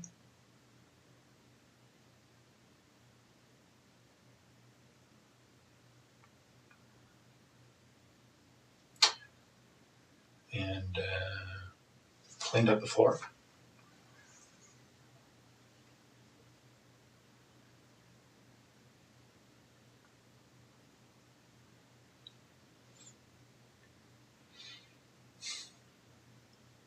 No, you say you bound her up. Are you referring to the duct tape that you talked about earlier? Yeah. Okay. So then what did you do?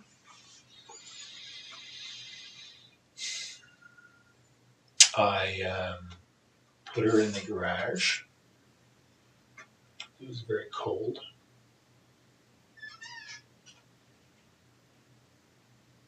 And then I went into the base. Okay. Why'd you go to the base? Pardon me? Why'd you go to the base? Because I was flying early the next morning. Okay. So what time did you leave to go to the base? Well, I told you about between 9 and 10 or so. On the Friday night? Yeah. Okay. So you fly, and Then I drove home to Ottawa. so which night would you... Saturday night.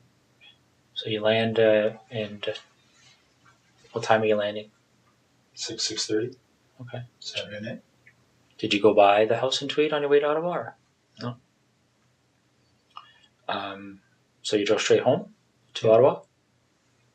What time did you get there at? Do you remember? Sometime before midnight. I can't quite remember, but I think I went in the office first, did some work. So I think I got home to Ottawa just before midnight, something like that. I think. Not sure. I slept for a little bit at the Tim Hortons in Brockville.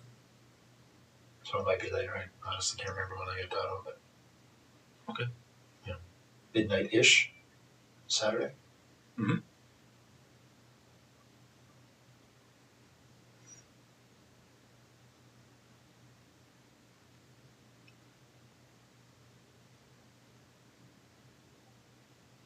So you get home, you're in Ottawa. What do? You go to bed or stay up? Okay. So then what do you do the next day? Well, my wife and I did some stuff. I can't remember what was going on that day. Putting together the new house. And I headed back to Tweed that night. Mm-hmm. Sorry. No, I did. I had Monday off. That's right. I had Monday off, and then I was visiting one of the units in Ottawa on Tuesday. So I didn't head back to Tweed till Tuesday night. Okay.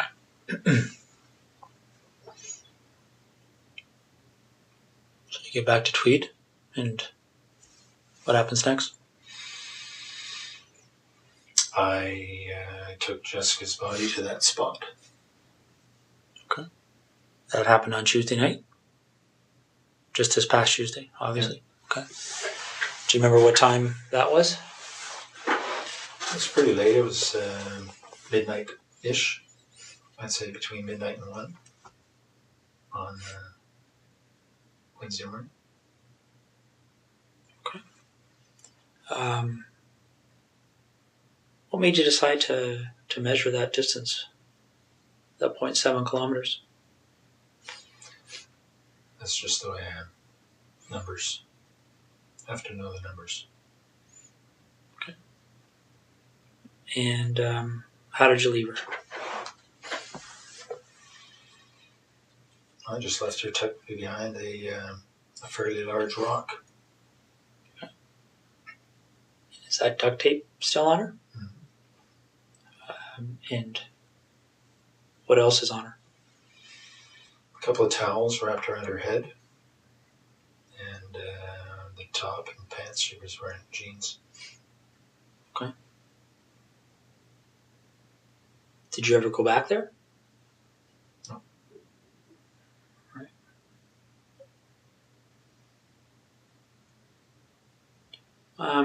What other type of cleaning and things like that did you do? Anything else to kind of cover your tracks that you can think of? I vacuumed the house and I wiped the floor, washed the floor. Okay. What about your truck? Did you do anything with that? Just washed today because it was a mess and vacuum. Okay.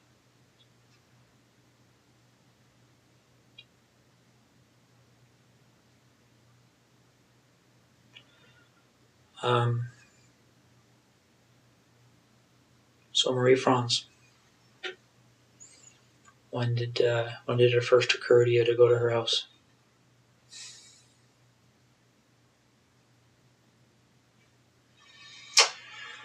Well, probably in October, November, not quite sure, but somewhere in that time frame.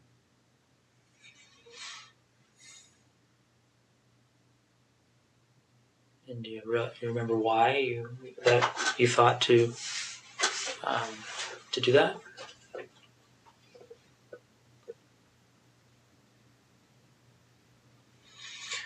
Well, she had said she lived alone when the one time I met her. Mm-hmm.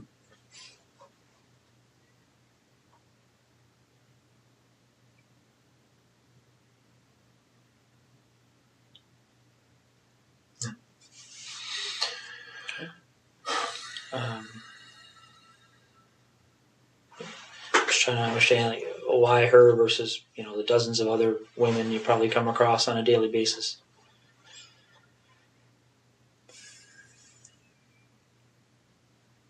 I don't know.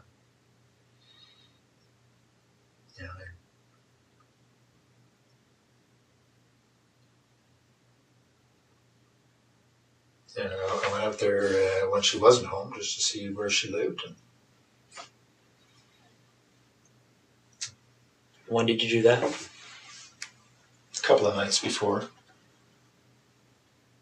How did you know her address?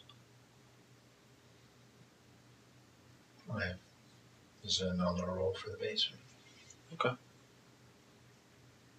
So when you go out there a couple of nights before, do you remember what night that was? When you were there first time? I don't, but it was within 2 or 3 nights, I think. Okay. Well, no more than 4 anyway, something like that. And did you actually go into her house on that occasion, or did you? Okay. So what happened that night? How'd you get into her house? This window on the side of the basement. Side window. Okay. Just to back step a bit, how did you get to her house that first night you went there? I drove. What did you drive? I think I drove my truck. Okay. Pathfinder. Did you remember where you parked it? Yeah, I parked it. A bit of a division in the residential areas there. I parked it on another side. 600-700 meters away. Okay. So not on her street, on a different street? Do you remember what street you parked on? No, but it's actually might be the same street, but there's an interruption in the street where there's a construction zone. So there's a pathway in between. So I think it's probably the same street. Okay. So you go to her house, and when you went there that night, did you know that she was away? I'm not sure if I knew entirely, but I think I thought she was away. Okay. Is that based on her schedule, or how would you know that? Well, because I fly with the squadron, I have access to the schedule, and Okay. it's a slightly different schedule she has, but that's probably how I know. You don't know for sure? I think that's probably how I know. Okay. So you go to her house, and what do you do that night, the first night? I looked around and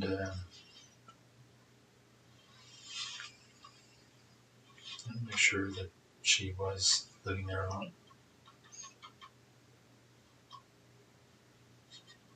And I'm sorry, did you say, I can't remember if you said, how did you get in? Same way. It's about side basement window. Side basement window? Okay. Do you remember what kind of window it is? Like what made it... Well, I just noticed it was, the flashlight, I could see that it was not locked. It had been opened slightly. So I removed the screen, slid it open, went in. Okay. So you go in and you're in her house, figuring out she lives alone, and do you do anything that night? Yeah, I was playing with her underwear. You mean playing with her underwear?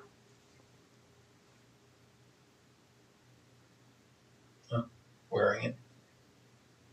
Okay. Doing anything else?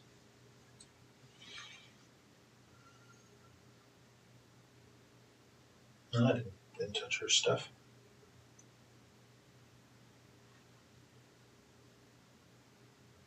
What do you mean you didn't touch her stuff? I mean, you touched her underwear, but... Yeah. But nothing else. Okay. Did you take any of the underwear with you that night? Yeah, a few pieces. And where did you find the underwear when you went in? Her drawer. Was it clean? Was it used? Clean.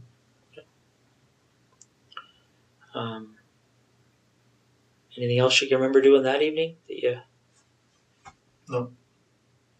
All right. So, after that first visit, did you return again before meeting up with her? No. Okay. So, which day did you go to her house when she was there? Well, the night before I went to Ottawa, so I think that was Monday night. All right. So let's walk through that. What time do you think you got there? About 11 or so, probably. 10:30, 11. Okay.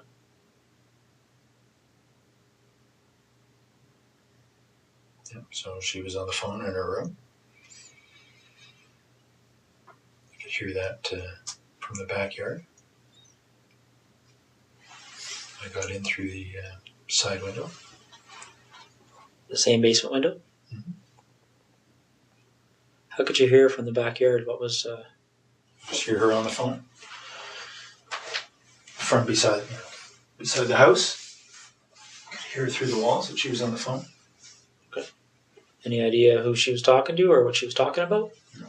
Couldn't hear that well. Okay. So you go in through the basement window. And what are you wearing when this is happening?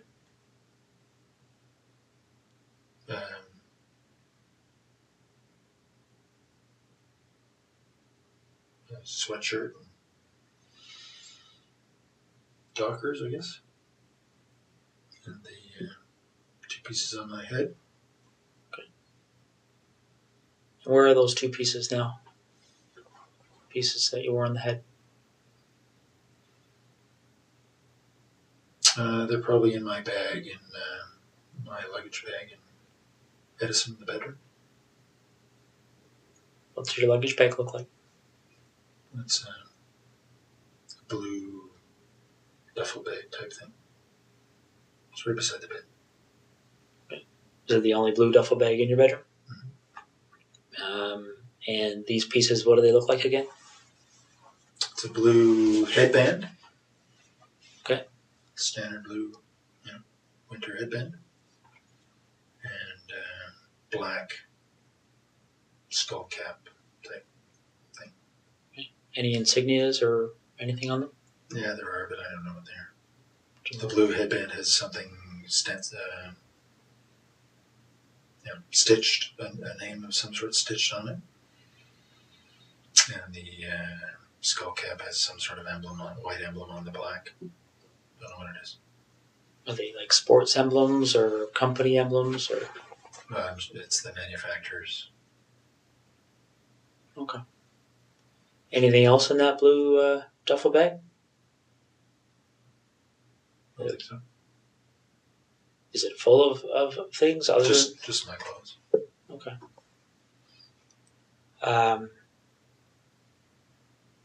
So you go in. Do you remember what you had on your feet? In the house there? When you went to Marie France's house? Probably running shoes. There wasn't snow on the ground. So you go in and you're in the basement. And whereabouts in the basement are you? By the furnace. Okay. And what are you doing? What's your sort of plan at that point? I was waiting for her to go to bed. Okay. And how long did that take? Well, she didn't. Because then she came down looking for the cat. All right. And what happens next? Well, as I described, I subdued her. Gave her the flashlight. But essentially, wrestled her to the ground and tied her up.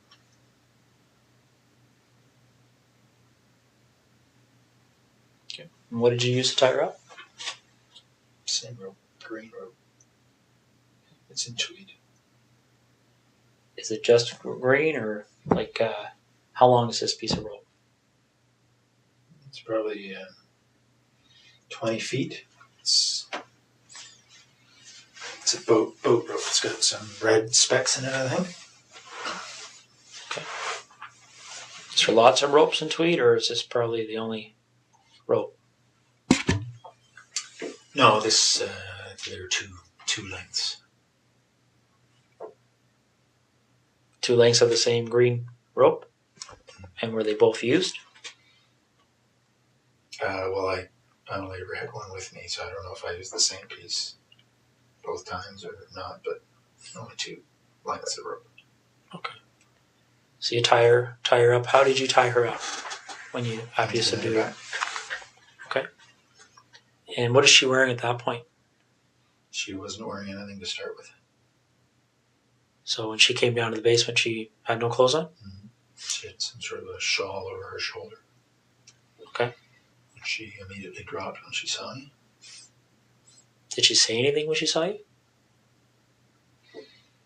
She did. She called out, "You bastard." Okay.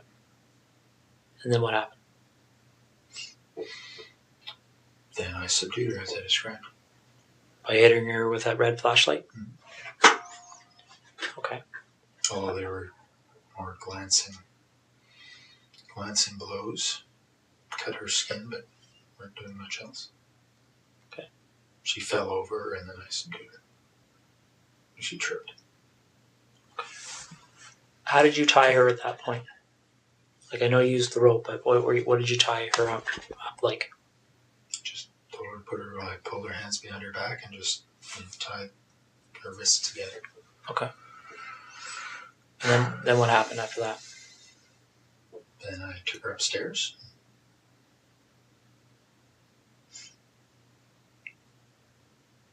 Did she go upstairs under her own power, or did you carry her? No, she passed out on the stairs, and then I carried her up. Why do you think she passed out? I expect from the hits to her head. So you carried her up to where? To her bedroom, put her on the bed. Okay. And then what happened?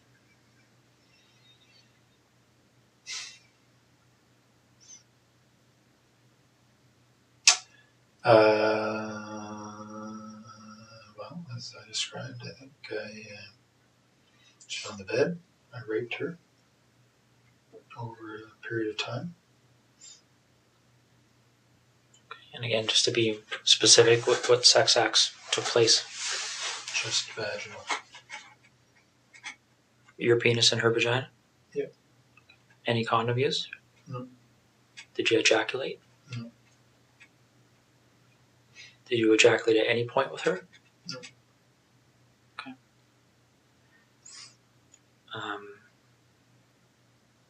But just before I forget, I think I asked you, don't mean to bounce around on you here, Russ, but with Jessica, I asked you about ejaculation. You said you didn't at that point. When did you ejaculate with Jessica? The second time or third time that I had her for oral sex. And was that at her residence or yours? Hers. Okay. Any other times that you ejaculated with her? No. Okay. When you ejaculated with Jessica, did you use anything to clean up, or? No. What happened to the ejaculate? She swallowed it. So getting back to Marie France, it's just straight vaginal sex, no condom, no ejaculation. Is that right? Yeah. Okay. How long does that go for? Like, how long were you engaged in that activity? Well,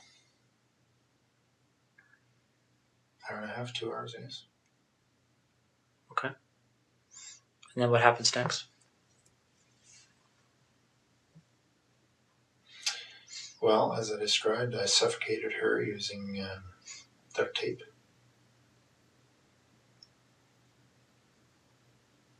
Why did you decide to do that?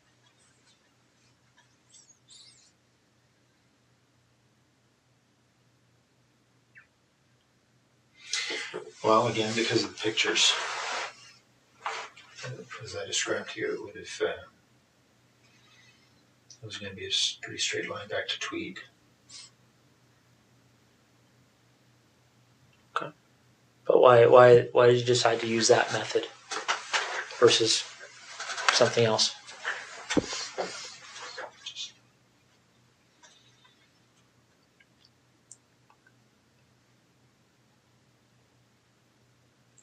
I had thought about strangling her earlier.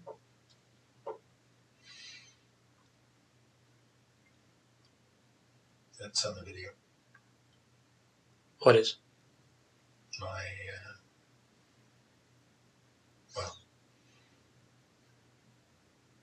it was a short-lived attempt because she struggled quite a bit. And then I decided that I needed to suffocate her. So there was a short-lived attempt at strangling her? And what's on the video, the suffocation or the strangling? Well, just me putting my hand on her throat.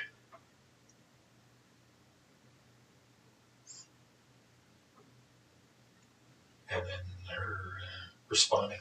No surprise, very aggressively. Okay. Any videos of the suffocation part or pictures of that? Now, you mentioned that you brought the rope with you. Where did the duct tape come from? I brought it. Okay. And what did you do with it afterwards? I think it stayed in tweed. What color of duct tape are we talking about? I know it comes in a variety of colors. But Gray. Gray.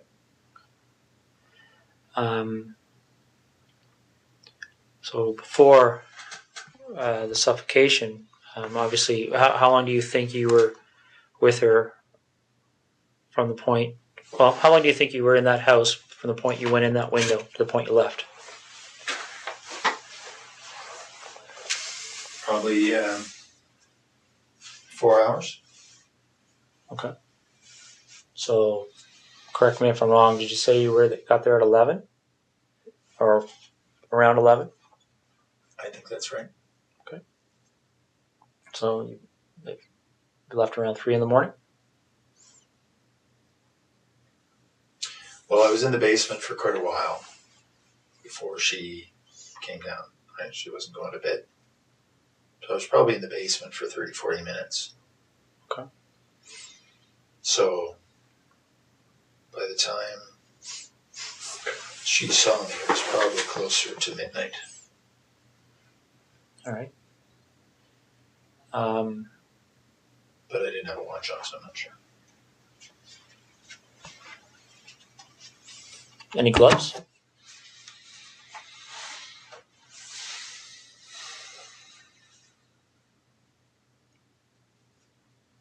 I don't think so. Did you wear gloves with Jessica? Only to get in the house. It was a very cold night. And what about the 2 women in tweed? No gloves.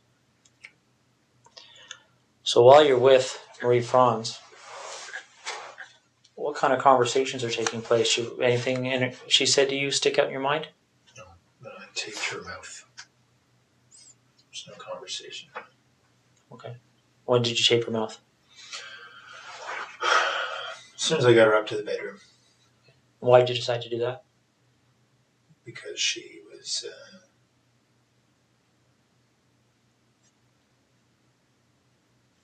quite aggressive. In what way? I was confident she would have screamed given the chance. What way? But she did initially. Did she? Okay. In the basement. Yeah. So in what way was she aggressive? Well, just when she discovered me, she was very vocal, screamed quite a bit until I'd subdued her, so I expected she would scream again given the chance. Okay. Do you remember how you left her residence? Back door. Patio door. Okay. Did you take anything with you that night? Some of her underwear. Anything else? No. All right. Did you do anything else to try and cover your tracks with Marie Franz?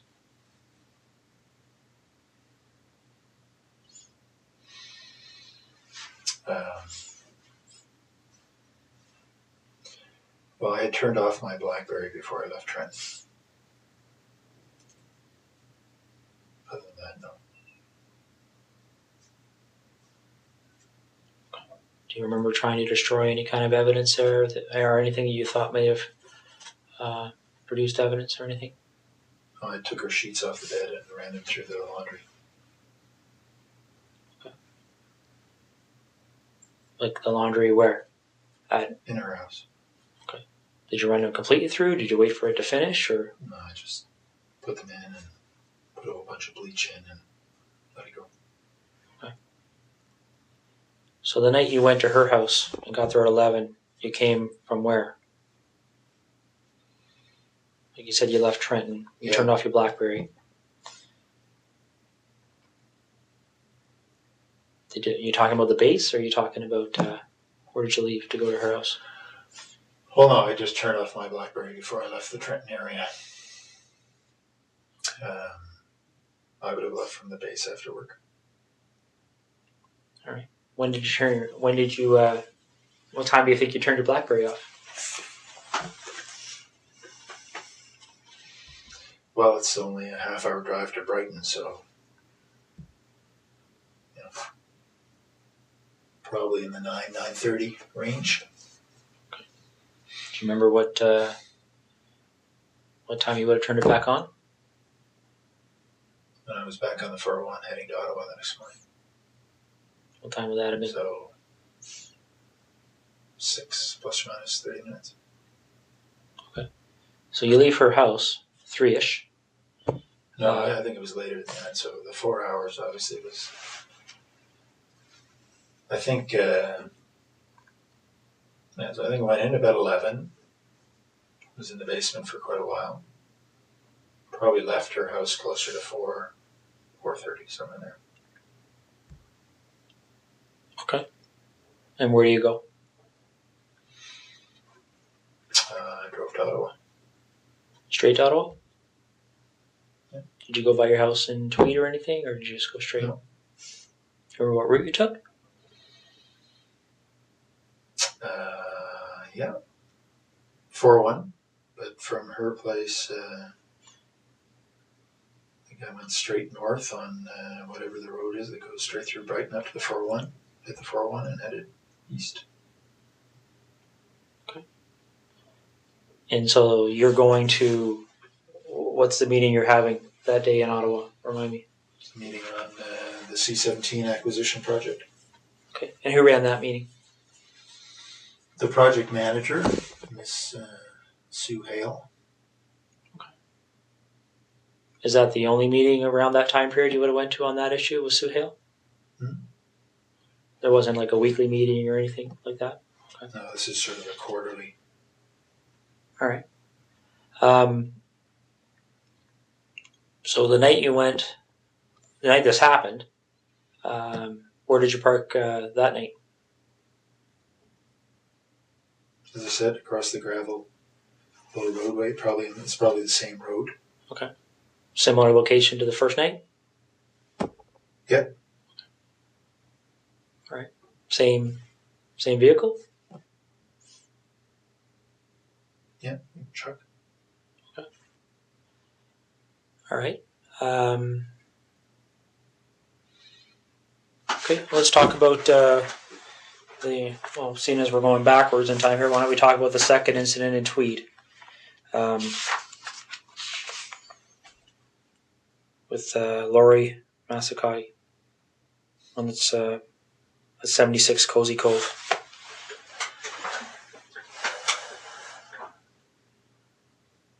How did you decide on her? I knew she lived alone. That's it. How did you know that? She lived 3 doors down and didn't know her, but I knew she was pretty lone. She had a boyfriend and hadn't been around.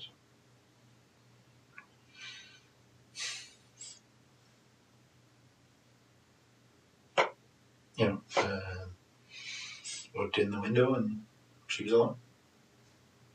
So she had a boyfriend, but he wasn't too frequent? Okay. Well, he was. She told me that they were fighting, so that's why he hadn't been. Okay. So,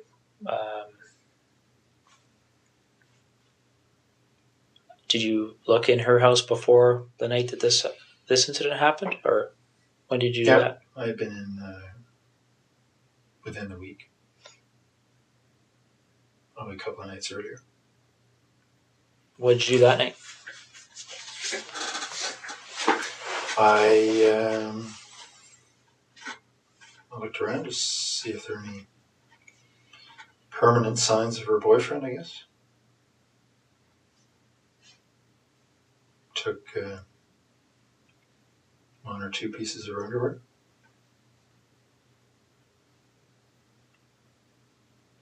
That's all. Okay. So the night you go there, when the incident happens, do you remember what time that was? It was pretty late. I probably got into the house around midnight. She was asleep on the couch. Well, I didn't know that, but I knew she was in there. And how'd you get in, sorry?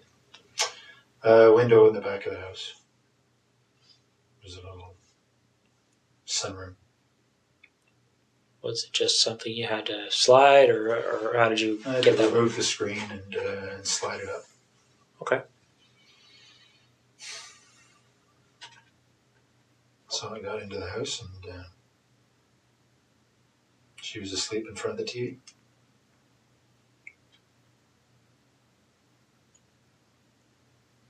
Wearing anything on your face that night? Yeah, same things. Okay. The headband and the cap? Okay.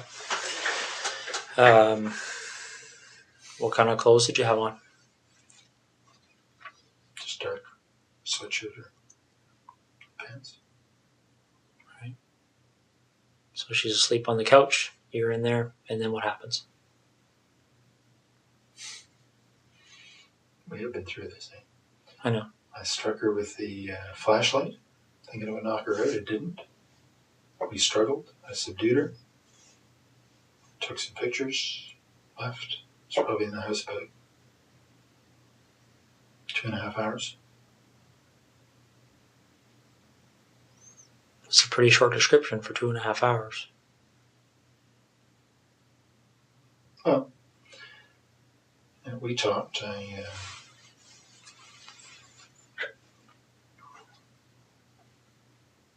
told her I wasn't going to hurt her.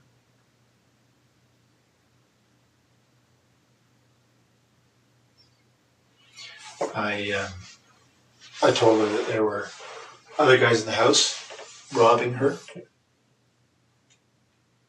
My job was just to control her.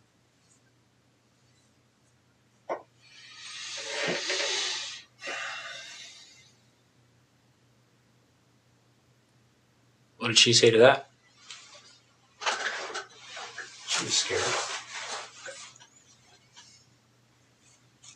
Worried she was going to be seriously hurt. Did she say that, or did you just assume that? Oh no, she said that. She was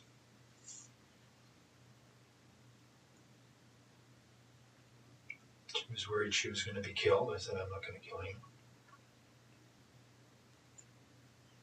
What did you do with, you said you took pictures of her, clothed, unclothed? Both. Clothed initially and then unclothed. Are you in any of those pictures? I don't think so. You just took them of her? What kind of camera are you using, by the way? It's a digital Sony. You just have the one camera? Yeah. And the video camera. Also, they're two separate? Yeah. Some cameras take video, right? And where is the camera and the video camera?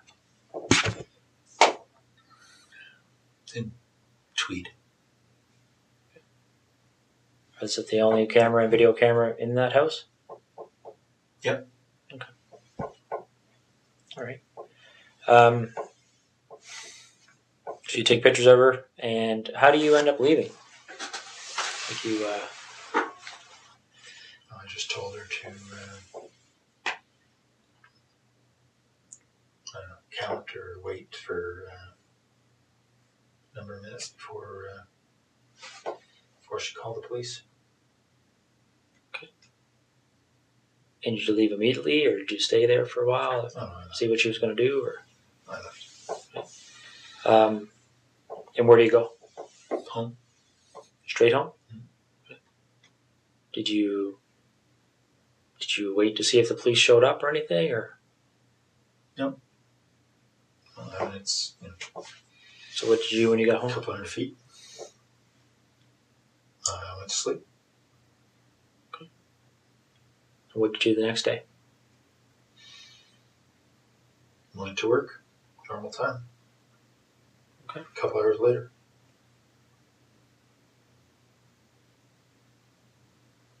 All right. Do you remember how her clothing was removed?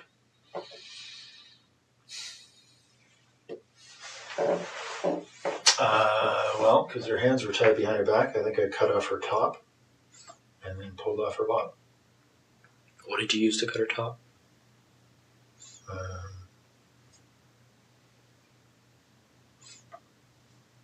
I can't remember if it was a knife or like a folding X-Acto knife or Leatherman or one of the two. Are these items that are in your house in Tweed? Yep. Okay. Was there ever any other time you used a knife to cut off clothing or anything else? Do you remember? I cut off Jessica's top with a knife, so her hands were tied behind her back. That's all. Okay. Where's that knife? Which knife did you use that time? That was a Leatherman. That was leather? Tweed. Is it the only Leatherman in Tweed? Mm-hmm. Okay. So on the 16th of September, when you went in that night, was that the first time you've been in her house? Yep. Okay. And why her? Just because I'd seen her and she was cute. That's it. Okay. So there was no... you didn't go into her house before that night? No. All right. So you go in, and how'd you get into her house? Side window. Was not locked. Cut the screen, slid the window, crawled in. Okay. And what you're wearing? Same. Sweatshirt, dark pants. And the same hat and... Mm-hmm.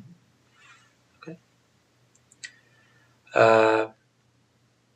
And where do you find... In bed, asleep. Okay. And what do you do? Stood over her for a while, and I hit her on the left side of her head just with my hand. Just woke her up. We struggled.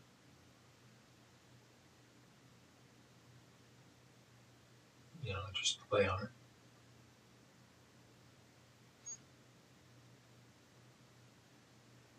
And very much like I described a little bit ago,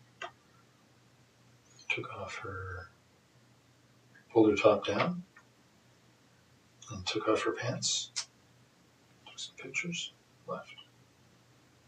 Do you remember her saying anything to you? Yes. What did she say to you? All kinds of things. She had a young baby just next door, the other room, 8 months or so. She's obviously concerned about the baby. Concerned for herself. I assured her I was not going to hurt her. Physically, anyway.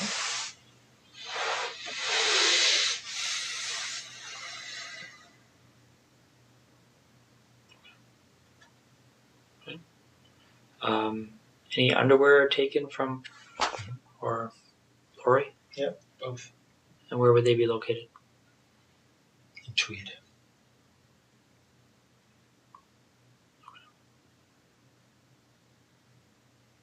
And why are they in Tweed as opposed to Marie Franz and Jessica's underwear?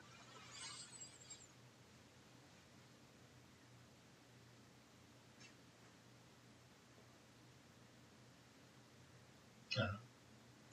Do you remember how much of their underwear you took?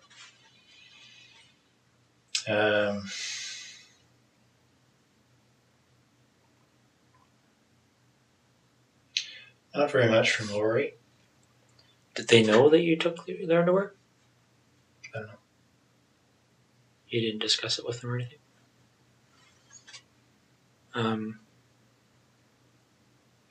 So where in Tweed would their underwear be?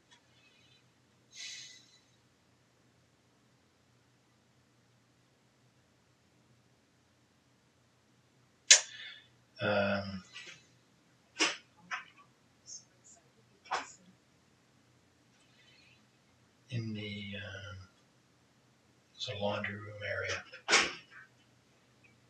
Okay. Just between the house and the garage. Right.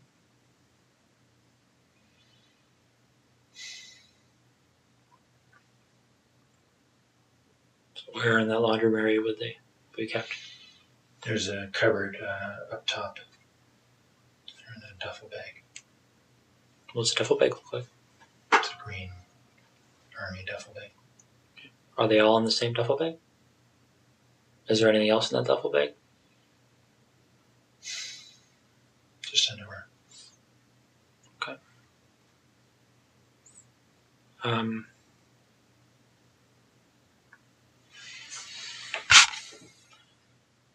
When these pictures are looked at, you talked about being in Marie Franz's underwear on the first night you went in. Did you take photographs of that?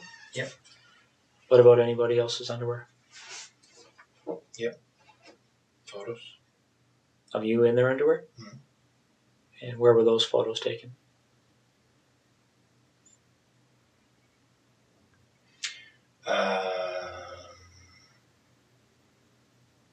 Well, sometimes in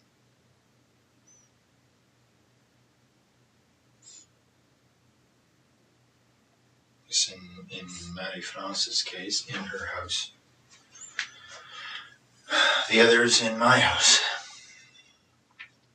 In Tweed? Mm-hmm. So is this a matter you would take the underwear, go back, and then at some point put the underwear on and take pictures? What about Jessica's underwear?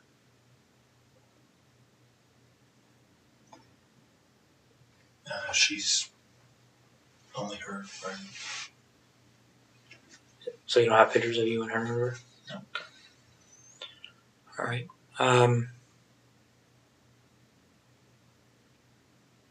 Okay.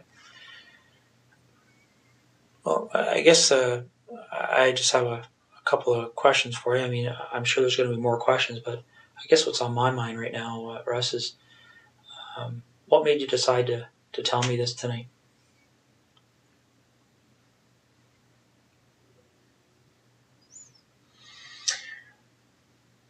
Mostly to make my wife's life easier.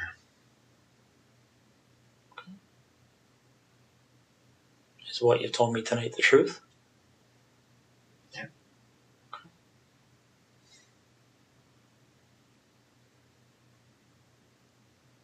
How do you feel about what you've done? Like what?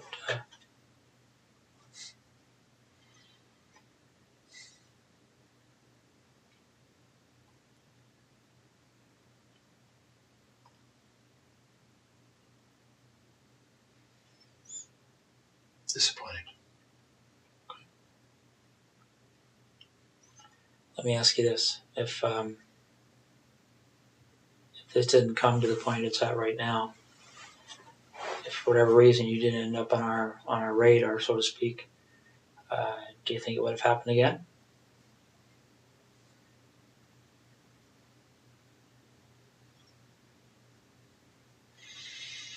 I was hoping not, but I can't answer the question. Okay. Not too much here, Russ. Just a few details that I wanted to cover off. And specifically dealing with Marie France. In the basement of her house, there's a hole in the drywall. Do you recall how that happened? Whereabouts? I don't know specifically, but it's downstairs. I don't remember that. No. Okay. Do you remember doing anything with her in the basement where you may have used some clothing or something to secure her?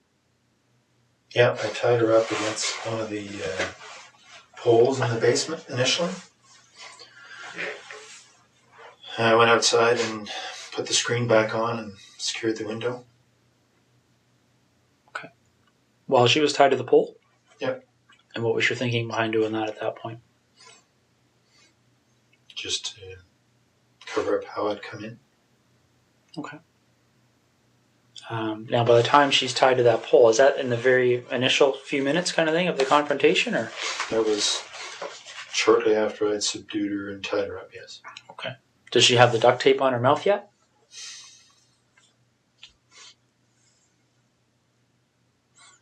I think probably. Okay. The pictures will show it. All right. Now, in the upstairs bathroom by her bedroom, there's looks like something's occurred in there. Remember that? Yep. What happened there? She had passed out on the bed, and I had gone to look out the front window, see if anybody was coming. And she got up and closed the bedroom door and raced into the bathroom trying to get somebody's attention. But her mouth was taped and her hands were tied. Okay. What did you do as a result of that? Well, I just got in and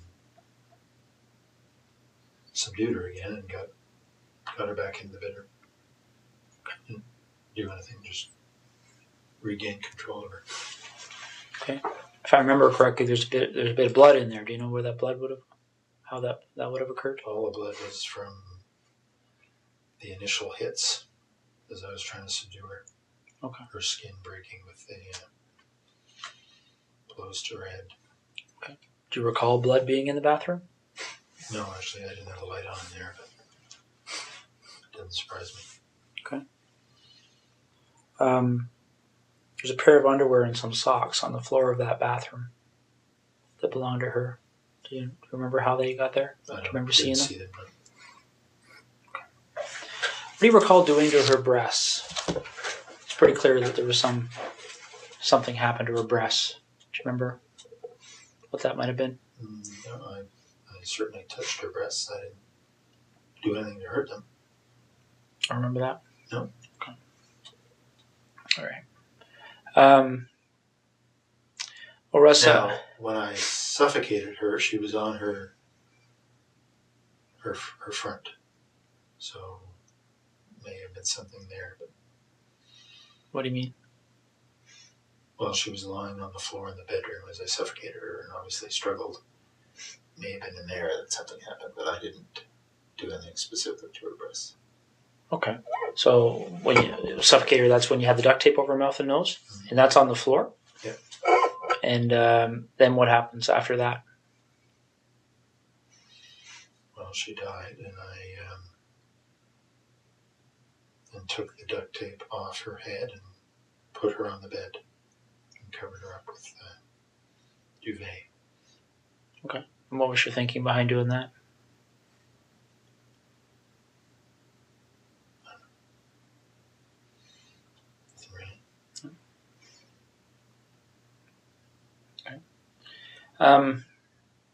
As you might expect here, Russ, certainly even now, one of the Ottawa investigators mentioned to me that there's a number of incidents that have gone unsolved over the years. Can I was going to get into that. Can I go to the washroom quickly? Yeah, I can get somebody to take you to the washroom. Okay.